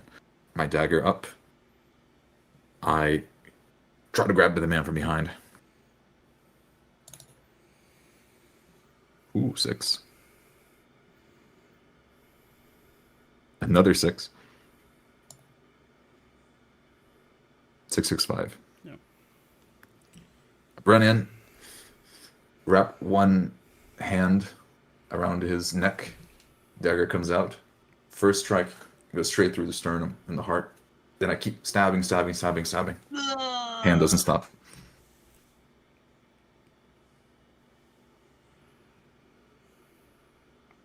Gurgling as you fill this man with holes, he drops his hunting knife, and blood is just spitting coming out of his mouth as he topples on his back.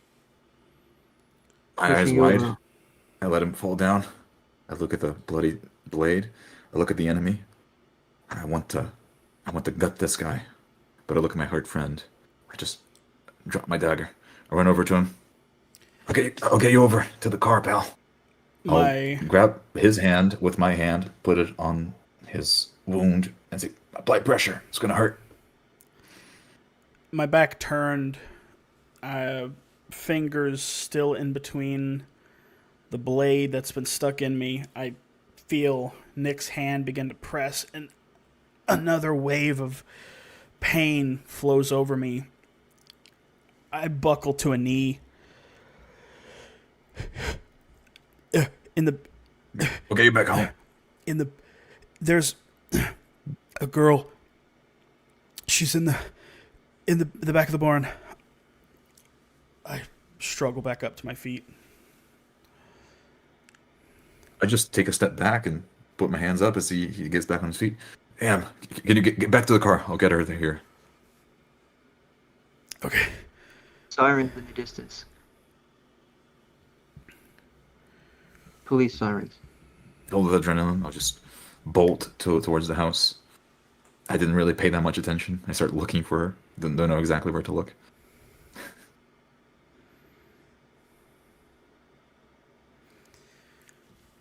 The house is strewn with stacks of old newspaper, and walls, various stuffed heads from large to small animals. Where are you? Where are No you? girl. Ah, fuck. Sorry, looking. My nerves too bad. My hands shaking. Still high on adrenaline. I start walking towards the back of the barn, sort of delirious, saying, "Where are you? Little girl, where are you? Come out, it's safe."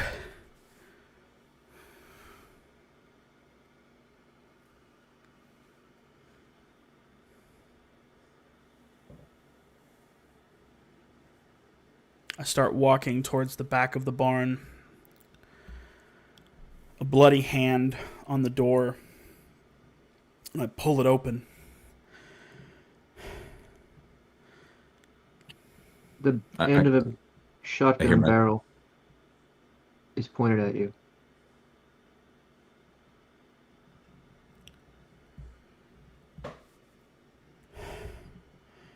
Whoa, whoa, whoa, whoa, whoa, whoa, whoa. It's me. It's me.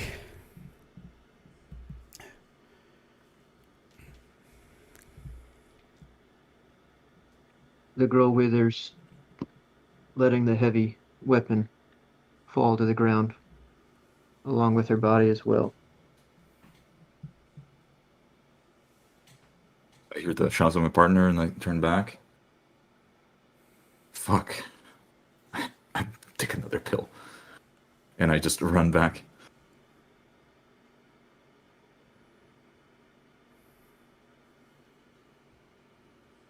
Sirens, very loud now, as two patrol cars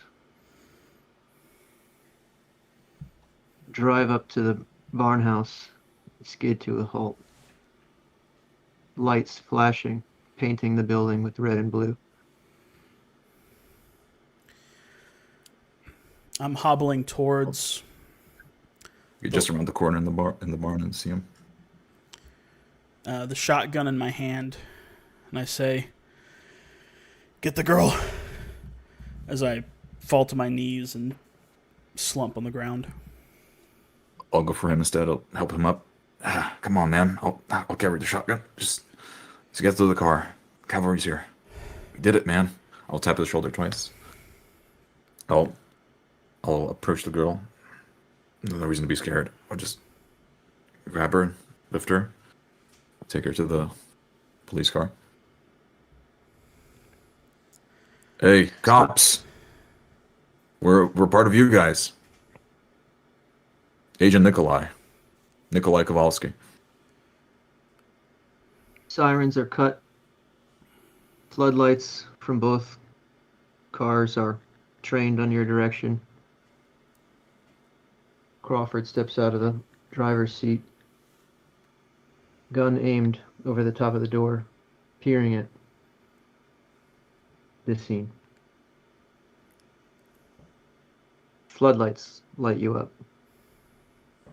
Agent Nikolai. I got wounded cop, and lost girl. Might be wounded too. 2 ambulances. Now. A little help. As blood is gushing from between my fingers.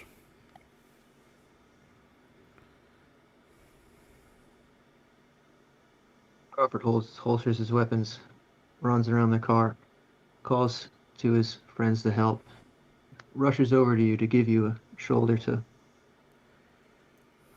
rest on, to help you walk. Says, "Jesus, what happened here?" Found the girl. And the motherfucker got her. He charged. Had to kill him.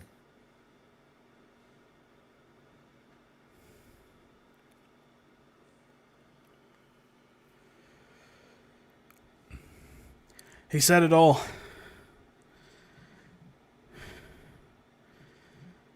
I'm just here for help, man. He's the real hero. I'll just wave. I say, bull crap. Someone help me get this thing out of my chest. I think you gotta keep it there, man. Happened to me already. Don't want the blood to flow out. Just hold it. Right. Yeah. I'll help him on the back of one of the police cars. We'll get there faster if we don't wait for the ambulance. Come on. Bradford, is that your name? You're driving, man. I'll sit on the back with my partner, and I'll say, you earned this. Pulled a little lighter, put it on his shirt pouch.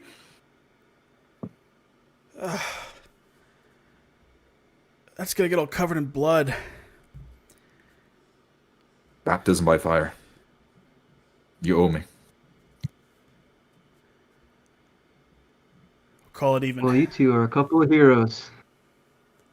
You know, next time, maybe wait for backup. It's a little bit more, and he would have fucking stabbed the girl, man. I almost instinctively reach for even another pill, but I know there's other cops, so my hand reaches back.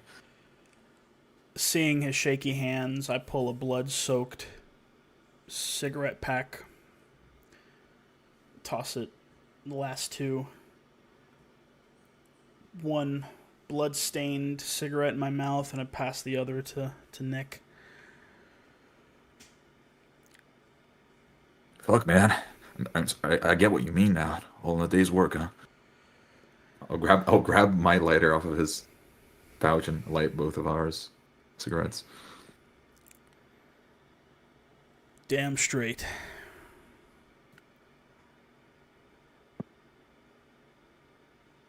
That's it. What there. a killer session. I loved it. Wow, that was a killer one. Cool. That was great.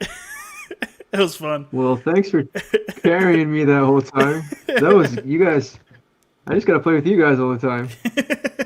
You did awesome. Yeah, you did I great, love dude. like the cuts. I back feel and like I forth, didn't. like, the I suspense feel like I building. didn't do anything. I mean, I you guys are mean, just great. yeah. I mean, that's pretty much what GMing is for the most part. So it's being the reactive role, right? But that's good. Yeah. That was. I think you did perfectly. I love the setup of like, first we're going to a house, but that's not where the killer is. But we don't know that, so like we're creeping around. And I like how my character didn't like splitting up. I was like, okay, we're not going to split up here now that we're in the barn, but we still split up anyway. Yeah. I didn't do a great job. Well, I'm gonna have a lot of notes for myself, but I got lost a little bit on the, the architecture of the building. Yeah. But you guys just flowed with it, so it was fine. Oh, that was great. Yeah. I think I got lost too because I thought that he found the girl on the house, not in the barn. But I consider that an in-character kind of thing after realizing that. Yeah, I think we all had a different idea. We all had a different idea of what that building looked like at the end, and I think that's my fault. But you guys made it work. And that was great. That was very visceral. Yeah, very very evocative. My thing with excuse me, my thing with the with splitting up the second time, I was more so sort of the mindset I was approaching it was like, you're saying stay here. I'm like, I don't trust this. Like, I'm gonna go check and see what you're doing, So I pull around the backside and then I get distracted. Yeah. Then I see the the chain door, that sort of thing. But that was perfect. That was like what your character would do exactly, right? You don't really trust me that much, and that's good, right? Because I've been acting like very suspicious for a cop for quite a bit, like letting the guy go and stuff like that. And wow, that worked better than I thought. I fear sometimes that I'm over characterizing my character because he's still a cop, right? I don't want to chew like bad of a cop. But I don't know if that would be like my main worry with it if I made him chew of a cop. I was trying to figure out, and I thought that was cool. You had sort of like your own code that like I like that. Yeah. You're like, I'm gonna let you pass. But you got really angry at the main bad guy, the BEG. Yeah. I wanted to kill him like how the gang would do it, right? Describe how the gang would kill him. I'm not even there as a cop. I'm more like a gang member trying to fucking gut him, right? And I would have been totally fine. Like I was trying to do like I turn away, like I'm more worried about the knife in my chest while you get to string him up, that sort of thing. But I thought it was great. You know, you kind of go into town on him, really drove it home. Yeah. I don't I know like if how they I'm were supposed happening to in roll. parallel. I don't know if I'm supposed to roll like 2d6 for like the exploding d6s. I think I'm not. I think I got the Yeah, rules no, wrong. But it was a cool moment. Yeah, it's fine. It was perfect. Yeah, it worked out. Honestly, it it was okay. Yeah, I think you're only supposed to roll 1d6, and there were a Yeah. couple times where you rolled a 3 on an attack, and I may have explained this wrong, but I'm pretty sure for most enemies, if you roll a 3 or higher, that counts as a hit. Dude, I just did what is thematically correct, right? Yeah. I think it would have been cooler if the. I think it would have been cooler, and it was cooler in my opinion, that the guy like the bad guy got to do some stuff. Like we just saw like Yeah. how Yeah. menacing he was, because it's a suspense thing. I think it kind of bled a little bit into horror, a little bit into action, but fine. Sure. Yeah. Not everything is like fully one thing, and I think it was very suspenseful. I love the suspense of the like cutting, like my character is doing something, then we cut to you. Yeah. Then something suspenseful happens with you, and we cut to me. So now like you're was seeing really what you good. wanted to see with my character, but we also want to see what's happening with your character. It was really I fun. loved how you did the gunshots. It makes me wish I would have done that. Yeah. That was so cool. I thought it was a perfect moment. Yeah.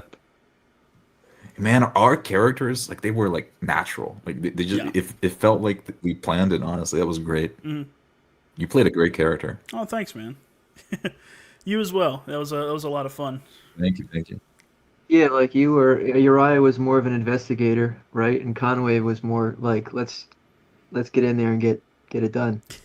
Yeah. Always Very breaking down different like the door. philosophies. Yeah. You need to plan like that. Like that is like very important for you. You need to plan like your characters be very different. Yeah. So that you can because every single time we spoke, and this is something that happens in the other like 5e game that I play with the guys. Every time we spoke, there was the text, which is let's get in the car, but there's also the subtext, right? Like I'm not just saying something; I am saying it, and I'm conveying what my character is thinking, right? When I'm saying turn your lights off for the police car, right? I am saying that we should approach him with caution, but also I'm not a cop here, man. I'm here to fucking kill this guy. Yeah. There's like the text and the subtext, and that was That's awesome. cool. Yeah. And everything you said was also very rich with that flavor as well. It was really cool. I'm glad you think so, And man, because that really, I wasn't even thinking about that. No, but it's cool when you're in character. You're always conveying the character. It bleeds through, Yeah. right? And man, Adam, that was a great. I love the setup as well. Like we're going to a house. I was afraid that we are gonna find the guy right there, right? Yeah. But no, I love how you did that. Like, it was a drug den, We're not really here for a drug den. I was like that. trying, like I didn't know. I was trying to just, man, I need to get better at this, but like just not know what was going to be there, but then like as you guys stepped into it, then populate, like then render it, which I don't know. Like I made some mistakes a couple of times, but it's hard. I didn't want to render everything and then have you go through it like a dungeon. So I was trying to render it in real time. Yeah. I thought it was Might not be great. the right move though. I mean, I sort of threw in the boxes because That was perfect. the what I was thinking was the boxes have like food and stuff because the girl is here, that sort of thing. But then you brought up barrels, and at first I was thinking like the plastic 50-gallon drums. But then you said they're burning stuff. I'm like, oh, these are metal barrels. Okay. I'm like, okay, well, what are they burning? Clothes and stuff like that, that sort of thing. Yeah, so my idea there was that he was burning evidence. I don't know what the deal he has with the other guy, but just some sort of an arrangement of he gets whatever. But that only came to mind because you said it was lamp fuel. Yeah. So okay. because Yeah. originally I was didn't even thinking think like they're just. That's really cool. I didn't even totally catch missed on that. Yeah. I Yeah. thought that cool. they were just cooking something. Look, I Yeah. don't know a lot about all the different drugs, so I'm just mixing in as many different like drugs as I can find just to throw out there. And I thought they were maybe mixing some weird drug, but then you were like, it's lamp fuel, so like, okay, maybe I don't know. Yeah. I did. Yeah, that's crazy. I didn't even put. But two I like and two how you together. found you did so much 4Ding that I felt like I didn't even need to be there. Like, you know, like because you found the locket, it was great. Yeah. That was awesome, yeah. And I love how you 4D'd. You 4D'd quite a lot. I think I 4D'd less. I think I was more like reactive to what the GM was saying, right? With me, I love like the visual of me opening each door as I'm going down the Yeah, hallway that was towards good. this guy. You know, there's so much suspense building in that moment. I really like Yeah, that. to me, that was perfect because you set it up just like you were making it suspenseful for yourself, and I didn't have to do anything. I just was like, okay, well, they're Yeah, the drug players they're gotta addicts add in to it. there. Yeah. And that I really think that helped it out because there were some times where I'm like, are we straying a little bit too much from the premise of suspense? But it's like that's sort of the 2D brain going on where it, well, is it the GM's responsibility or is it the player's responsibility? And I think we did a great job of keeping things. There's there, like you said, that subtext. I think we did a good job of keeping that underlying element in the focus. Yeah. I think to me the main suspense of it was like the building dread, right? Mm-hmm. As we get like deeper and deeper into like the beast's lair. Yeah. But also like the skips between the characters, like splitting your characters, like everything everyone says never. Yeah. No, that was way more suspenseful and Yeah. interesting. Yes, it We was like split the mini characters. cliffhangers. It was like Yeah. mini cliffhangers. Yeah, that was very suspenseful. I like that. I like the drive. You guys made the drive like it felt like a true detective like scene, just chat, talking to each other. It did, yeah. Ah, man, that And was great. I love that. you picked up on a bunch of stuff that like I was trying to figure out, and then you picked up on it so quickly that I didn't have to. I should have fleshed it out more, but I didn't have to. Um, like the clothes being there and not being burned was like, oh, she must have just been taken recently. Was it what was going on in my mind? And I was gonna have the guy like maybe try to stumble down the stairs and try to get out so you can interrogate him to be like, oh, where is she? Oh, she just got taken tonight or something like that. But you picked on it so quickly that you're like, well, we got to get there now. Mm-hmm. So it made my job easy. Thank you. And the thing with the shotgun, I don't know if you didn't understand it, like in character or not a character, was like I can't climb up this Yeah, no, with a shotgun on me. Yeah. Ah, okay. Yeah, I got you. And I love how the girl found the shotgun Yes. afterwards. It was really That was so cool good. moment. I was It's fully a jump scare. expecting. The Yeah, barrel. I was fully expecting to open the door and get a whack on the head. Like that's what I was, because I was trying to set that up where I'm like haggard from blood loss, and I'm like, "Where you at, girl? It's safe. Come on out." That sort of thing. I was totally We expecting. didn't follow protocol. Yeah, There could be more than one guy there, right? yeah. You said you saw the door open quickly, and I just couldn't help myself. Yeah. That was great. No, that was One last thing. That was good. It's like the final like jump scare of the movie. Like it's a barrel pointing up at him. I almost wish you would have pulled the trigger, to be honest. I think Oh, that yeah? would have been. I think like that tragedy. It's kind of like it's kind of like the end of the movie Seven, where it ends on this tragic note. Yeah. That sort of thing. I think that could have been like, holy crap, he just got his head blown off, or something like that. I don't know. Yeah. It may have. I don't And know. I love like I love how my character like really respected you quite a lot, right? Like at the very end, like it gave you the lighter. That was a really cool callback, like to the start Yeah, of that was cool. the start of the game. I was just thinking about ending it, and I completely lost track of where anybody was in space and time. So it's fine. It worked out. That was great. Also, Yeah. the was a great one session. thing it was great. I could talk all night. It's only been 10 minutes. One last thing, unless we can keep talking. Yeah, I'll keep going. You guys didn't pick up on this. Obviously, I didn't do a good enough job of describing it, and it was an unnecessary push. But I thought, hey, why not? In that the car was gonna have a flat tire, like additional vandalism from those guys. So when I was like wub wub wub, I was trying to figure out how, like you might have to leg it the rest of the way or whatever. But you picked it up as just driving on a like a dirt road or something, which worked out. And I was like, okay, fine. So I didn't know if you were like consciously telling me, nope, that I don't want to. I'm not going to pick up that. I'm not going to bite that. Or if I just didn't describe it well enough for you to pick up on it. But either way, it worked. Yeah, it didn't even occur to me. It might be the case that you might want to bring it up again, like, the car fails to go over a rock. And I As you think hear metal on rock, right? yeah, I think what I thought in that moment, because like obviously if we're going towards a barn, it makes sense to be on like a dirt road or something. Because I think you even said like the car begins to handle poorly. Yep. You Yep. know, I'm like, okay, well, yeah, dirt road. You know, that's exactly. bumping along, that sort of thing. I think if you would have said the tire's flat, or like the tire pressure indicator lights up on your dash or something like that, I think that would have. Yeah. Oh, that's okay. Duh. But yeah, So that I was gonna get there. Like it's sort of like I said, I'm rendering. Well, Yeah. whatever. Didn't matter. it worked out. What else? Yeah. It was a recession because how long did it go for? We went for like an hour, maybe an hour 30, something hour like that. 20. Hour and 15. Yeah, hour 15, hour 20. Hour 20. Wow, that was like a movie, man. It was like we got everything for a movie. I think the only thing we missed was the cops meeting one another, but that like we did that in the setup, right? Yeah. It's fine. Yeah. But that was a full movie. I man. love the Yeah. scene of you guys walking back, like with the cops there, and you like just in time, but a little too late. And you're like the heroes walking. We need Yeah, help. that's great. Yeah. That's perfect. That was cool. Awesome. What So, I think was there anything that we turn order was a little bit nebulous at times. Again, with us being split up, it tends to let things go a little bit longer, which is cool, you know. Of course, there were a couple times where I took more turns in a single turn.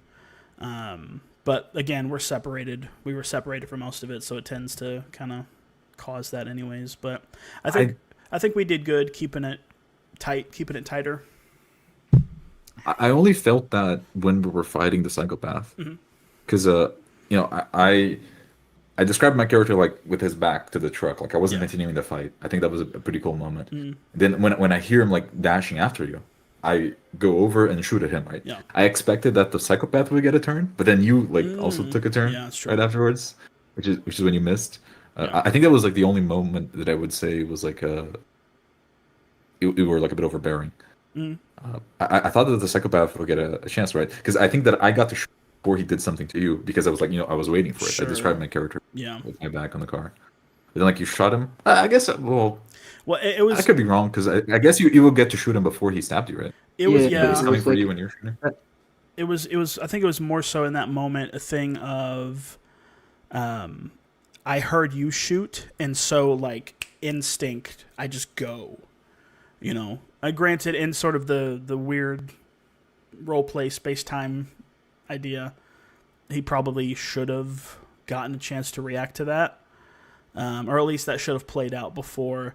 But I guess in that moment I interpreted it as like this is happening now, and so this is happening at the same time, that sort of thing. It was fine. I don't think it was a big issue. Yeah. I love how both the players, but also the GM, were controlling the actual like rate of when the scene would go back from one to the other. Because I think Adam would sometimes say, "Okay, now up on the barn," right? Yeah. And then he would describe it. But sometimes I would also like, as soon as you finish saying, I would step in, like bringing the focus back to what my character's doing. I don't know if that was overbearing for my part. I kind of like the idea that both the players and the GM can like swing the point of view back and forth. I actually kind of prefer sort of the jumping in. If we're consistent with a round robin style, and we can get in that flow of jumping in right after the next person talks, that cuts down on those silences. I keep hitting my mic. It cuts down on those silences and just keeps things flowing. I think it makes for a much more fluid, because we had a couple times where we like paused and we're all just kind of staring at each other like, okay, who's going to talk? Yeah, it's because I want to talk, but I don't know if Adam is going to react to what you last said, right? There's one moment that I remember, which was like a pretty long pause. And I like, we both like stopped, like we're staring at one another, and then I start talking, and then you start talking at the same time. That was a bit unfortunate. Yeah. It happens. Yeah. And it gets having like video and audio is good, but it would be better like to sit at the table, because then you can more easily read person's body language. Sure. I don't know. I don't think there is a. Well, there obviously is a way to improve it, but I don't know how I would do it, because I do want to wait a little bit to see if Adam reacts to what you said when like the focus is on you. Yeah. And So I don't know how it would do to.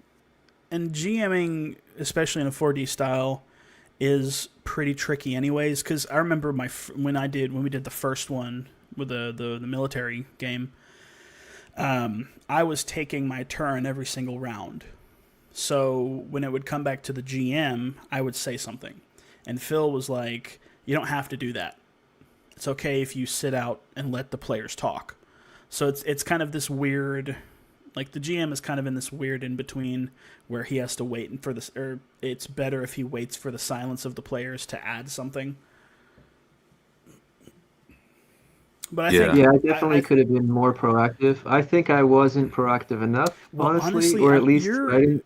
Your job as a GM really isn't to be proactive. I think you did an excellent job of being reactive, and really letting us do our thing, really letting us go at it, taking our ideas, taking what we've presented, running with it. I mean, the fact that you pulled... Yeah, I still have the responsibility of being the world, right? So like I could be better narrating it, fleshing it out more, taking a but you longer did turn great, when it man. is my turn. I don't feel like it was lacking for me to visualize like the barn Right. or the because you don't want to be describing for too long. You don't want to give too much resolution to the barn, because first you're going to be imagining the barn differently. No. You can't really, unless you show us a picture, we're all gonna see a different barn in our heads, right? And that's cool because then we can 4D it, right? I 4D'd a truck, there's probably gonna be a truck here, so I'm gonna duck behind the truck. But it's also that you don't want to talk too much as a GM. If you really want to like fully describe the barn, there's stairs there, there's a truck, there's a TV, there's a hay pile, you're gonna take like 1 minute, right? And that's gonna be like a bit too much. Yeah. So so to that point, when you went down to the basement the second time, I thought you were prompting me to like give you more information. So that's why I was like, okay, and I stumbled a lot because it was like, oh, okay, they're really, now they want me to flesh it out. So it's like, oh, you see this, or I think I made a U foul. It worked out though, because then we saw the barrels with all the burnt stuff in it. And that led to it ended up working out. So I don't think you did anything wrong there. It's good to, I mean, you could nitpick and say, oh, you said UC or some other bullcrap like that. I think it went fine. Yeah. I was thinking, oh, he would describe the cigarette pack having 3 cigarettes, and we smoked 2 back then. How does it have like 2 now? Yeah, one was hiding. I remember that. It was like, one was hiding, exactly. It's the 4D it was cigarette. under your finger. That's great. I love that. Or we could say that I was finishing thinking, a cigarette. oh, there's gonna be like 1 cigarette left, so I'm gonna let him have. That would have been way better. No, that was great. We'll do that on the director's cut. Yeah, that's good. We'll go back. No, but that was great, man. I love that. Yeah, cool. And you go first. No. I got something to wrap it all up, but you go ahead, Conway. I really like. I think that to go back to the proactivity thing, I think the proactivity of the GM intersects with the proactivity of the NPCs in the world, right? So it's not that you need to be proactive as a GM; it's that the other characters, to feel real, they need to be proactive, right? The guy we caught was like watching TV, but you were proactive before on the guy at the attic house, because he opened the garage, saw us, and closed it. Right, that was his proactivity, and that was cool because then now we had to react in the door. I was afraid that you guys were gonna like go to a different house. I was like, well, no, this is the one. Yeah, this is for sure the one. I made that decision already. That was great. Do the quantum druggie. The quantum addict. Oh, I did have a question. Like, I didn't, like, in my mind the door was locked. Like he went into the house and locked the garage door. But when you opened it, and I was like, well, like I already decided it's locked, so I'll do one of those chain lock things. That's great. Fine for you guys, right? Great. Okay. That was really good. Awesome. Okay. That was very good creativity, because I did say that I opened it, and I did. I like the idea of like open it just a little, Yeah. And then like I Yeah, yeah, feel yeah. like the chain clinking because it got like blocked that way. That was great. And I love how Uriah's character is like good at lockpick. If I just Yeah. pull out my gun and break it. But you did get to use your lockpick Yeah, afterwards, which is yeah. pretty cool. I think on like the first watching of the movie, people won't realize what you're a bit of iron. Yeah. But then at the end of the movie, they'll see, oh yeah, he Yeah. gets that door, right?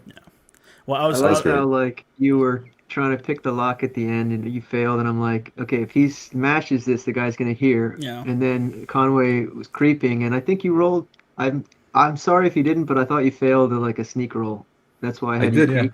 Okay, so like, that was a fun thing to watch. Like, I thought you were gonna. I thought he was gonna get spooked by a smashing of a lock, but instead you got spooked by a footstep. Yeah. My character was not there as like a cop. He was there to gut the guy, right? In Yeah, character, yeah, I yeah. really wanted to just fucking stab him. Like cold in the dead of night. Yeah. But out of character, I didn't want that to happen because I wanted more suspense to it. Yeah, And that was your yeah. proactivity, perhaps, where you got like him to see my character. Right? It was pretty cool.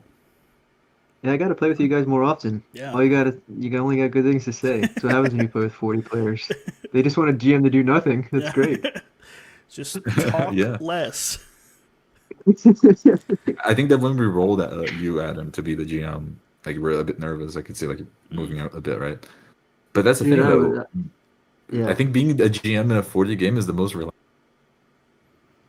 I haven't First, the GM'd players in are like a talking to year. one another. First of all, I haven't GM'd at all in like it's almost been a year now, and then Wow. this is a We whole did an new awesome thing. job. So I was very nervous the whole time. So you guys, thank you very much for Yeah. 4D. And I have to thank you, Adam. I have to thank you, Uriah. I wanted to be on the last UNPC, but didn't get to. But this one was awesome. These guys are very welcoming to people. Yeah. Thank you very much for having me. No, we're It's great here every fun. week. Yep. Same Come bat again. time, same I bat want to show channel. up again. Yeah. Yeah. Yeah. I think that if you don't get like a full roster with 4 players, just drop me an apt. I'll try to be Yeah. here more often. We'll slot Maybe you. next week. Uriah's on the Discord pimping this thing every day. Hell yeah.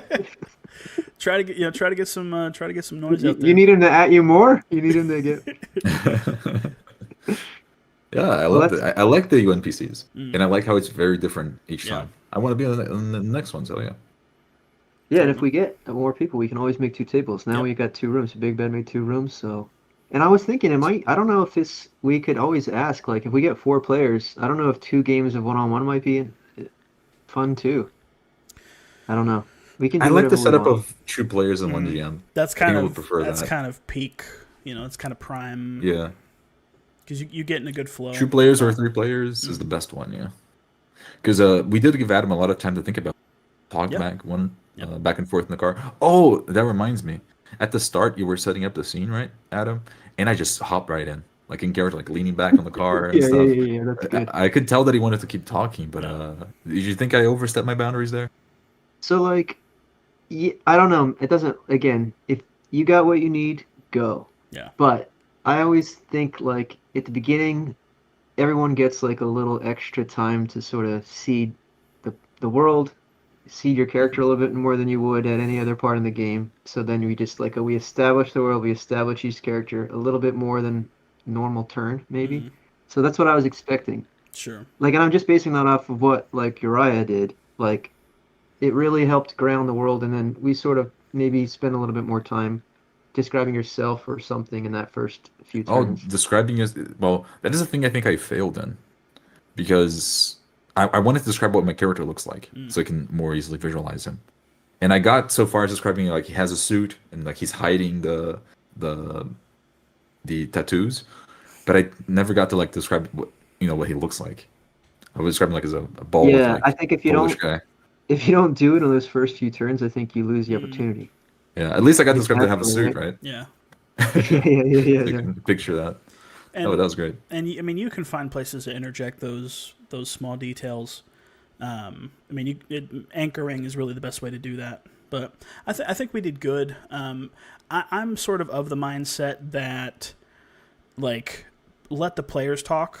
If I'm GMing, interrupt me as much as you want. I do not care. Like, if we ever get one of those moments, where we both start talking at the same time, if I'm the GM, I'm going to let you go first. Like, I'm going to let you interrupt me. That's fine. I'd rather you That's a good way talk. to see it. Yeah. Yeah, I like that. I like that. I'm glad to hear you say that. You're never going to talk again.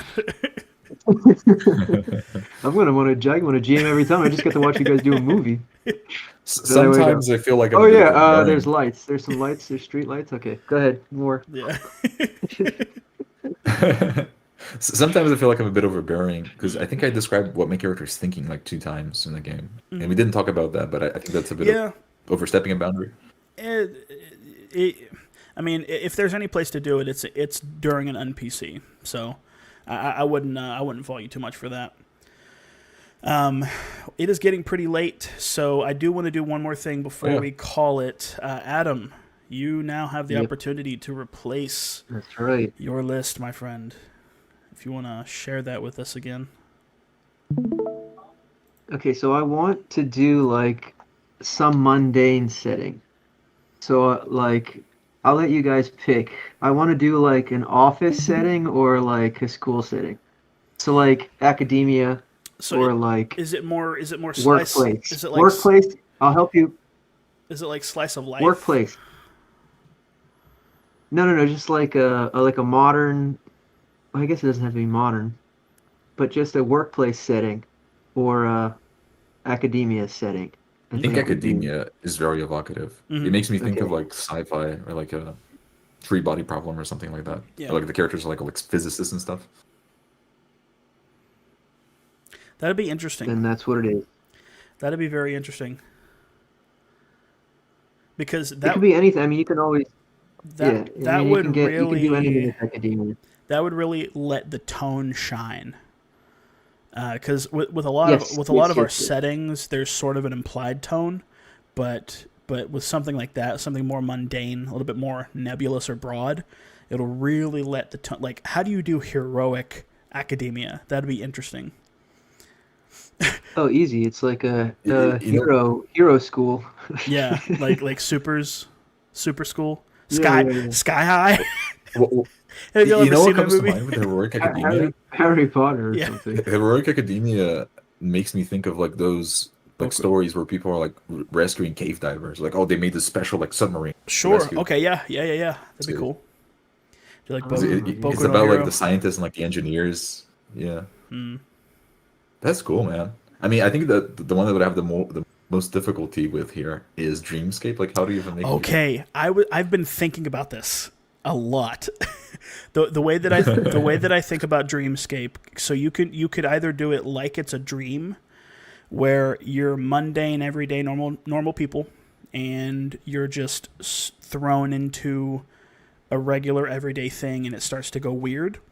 Or you could do something like Wizard of Oz, where you're a normal person, but then you're whisked away to like a fantastical place. Yeah. And things happen. Alice in Wonderland. Yeah, kind of that sort of thing. Or like Army of Darkness, you know. You're whisked away into Army of Darkness is cool. Yeah. Or Freddy Krueger for that matter. That's a little on the nose. I was thinking of H.P. Lovecraft's Dreamlands. I think that'd be pretty cool. Mm-hmm. You could also I think that just gives a lot of power to the GM to do whatever they want, really. Honestly, I think it would give more power to the players, because I was thinking like 4D. what if you did like anytime something weird happens, you made a lucidity roll, and if you pass the lucidity roll, you begin lucid dreaming, and you get full co-creation like powers. So you can start flying, and you can do all these other things. You might need to build a G100 system off of a Dreamscape setting. That'd be cool. Or you could also do like a Jumanji sort of thing, where the fantastical starts to infiltrate the real world, and you have to reverse it. But after the fact, like everyone, like the players remember what happened. You know, it's kind of like it's also kind of like the Freddy Krueger thing. We're like, oh. Like you were there, and you were there, and you were there. You know, that's a really cool idea. Yeah. It's kind of like when Adam like rolled to BGM, and it's like, oh, I need to, make this game by myself now. Yeah. But then like after like the game ended, he realized, oh yeah, like I'm more like reactive here. Yeah. And yeah, I think it's really cool. that we get like to. I love like these first like 15 minutes where we get to Yeah. talk and like decide what the game is gonna be. Because I think we each like threw a little bit of inspiration into the mix to make the game we played through, right? We threw in a little bit of True Detective. We threw in a little bit of Seven Sins, like you said. Yeah, that was great. I got Zonalar in Thank my you very much. chat. Zonalar's asking how the session went. The session went exceptionally well. We had a great time. It was Adam GM'd, and we played a suspenseful crime game where we were criminal investigators tracking down a person of interest. It was a good time. Very, very evocative. A lot of fun. I do recommend you watch it, Zonalar. Yes. It's like 1 hour 20. It was one of those games that is worth watching, in my opinion. Yep. He does. It really did feel like a movie. Zonalar says, "I do love crime." Don't we all? No comment. Cool. Well, if y'all have nothing else to add, we'll call it. Thank you all so much for hanging out with us. We had a couple folks drop in. We had Kingmaker, Dave the GM dropped in, LSG Dean popped in. Of course, Z is here at the tail end. But thank you all so much for hanging out. We will see you all next week. Same bat time, same bat channel. Go check out all of these guys, Adam and Conway. I've got their channels linked in the description if you're watching this after the fact. Go check them out. They have videos. I know Adam's got some stuff posted. Conway, you can just rip this off of my channel. But yeah, check it out. It's a lot of good stuff, and we will see y'all on the flip side. Thank you so much for watching. Peace and God bless. See y'all. Bye.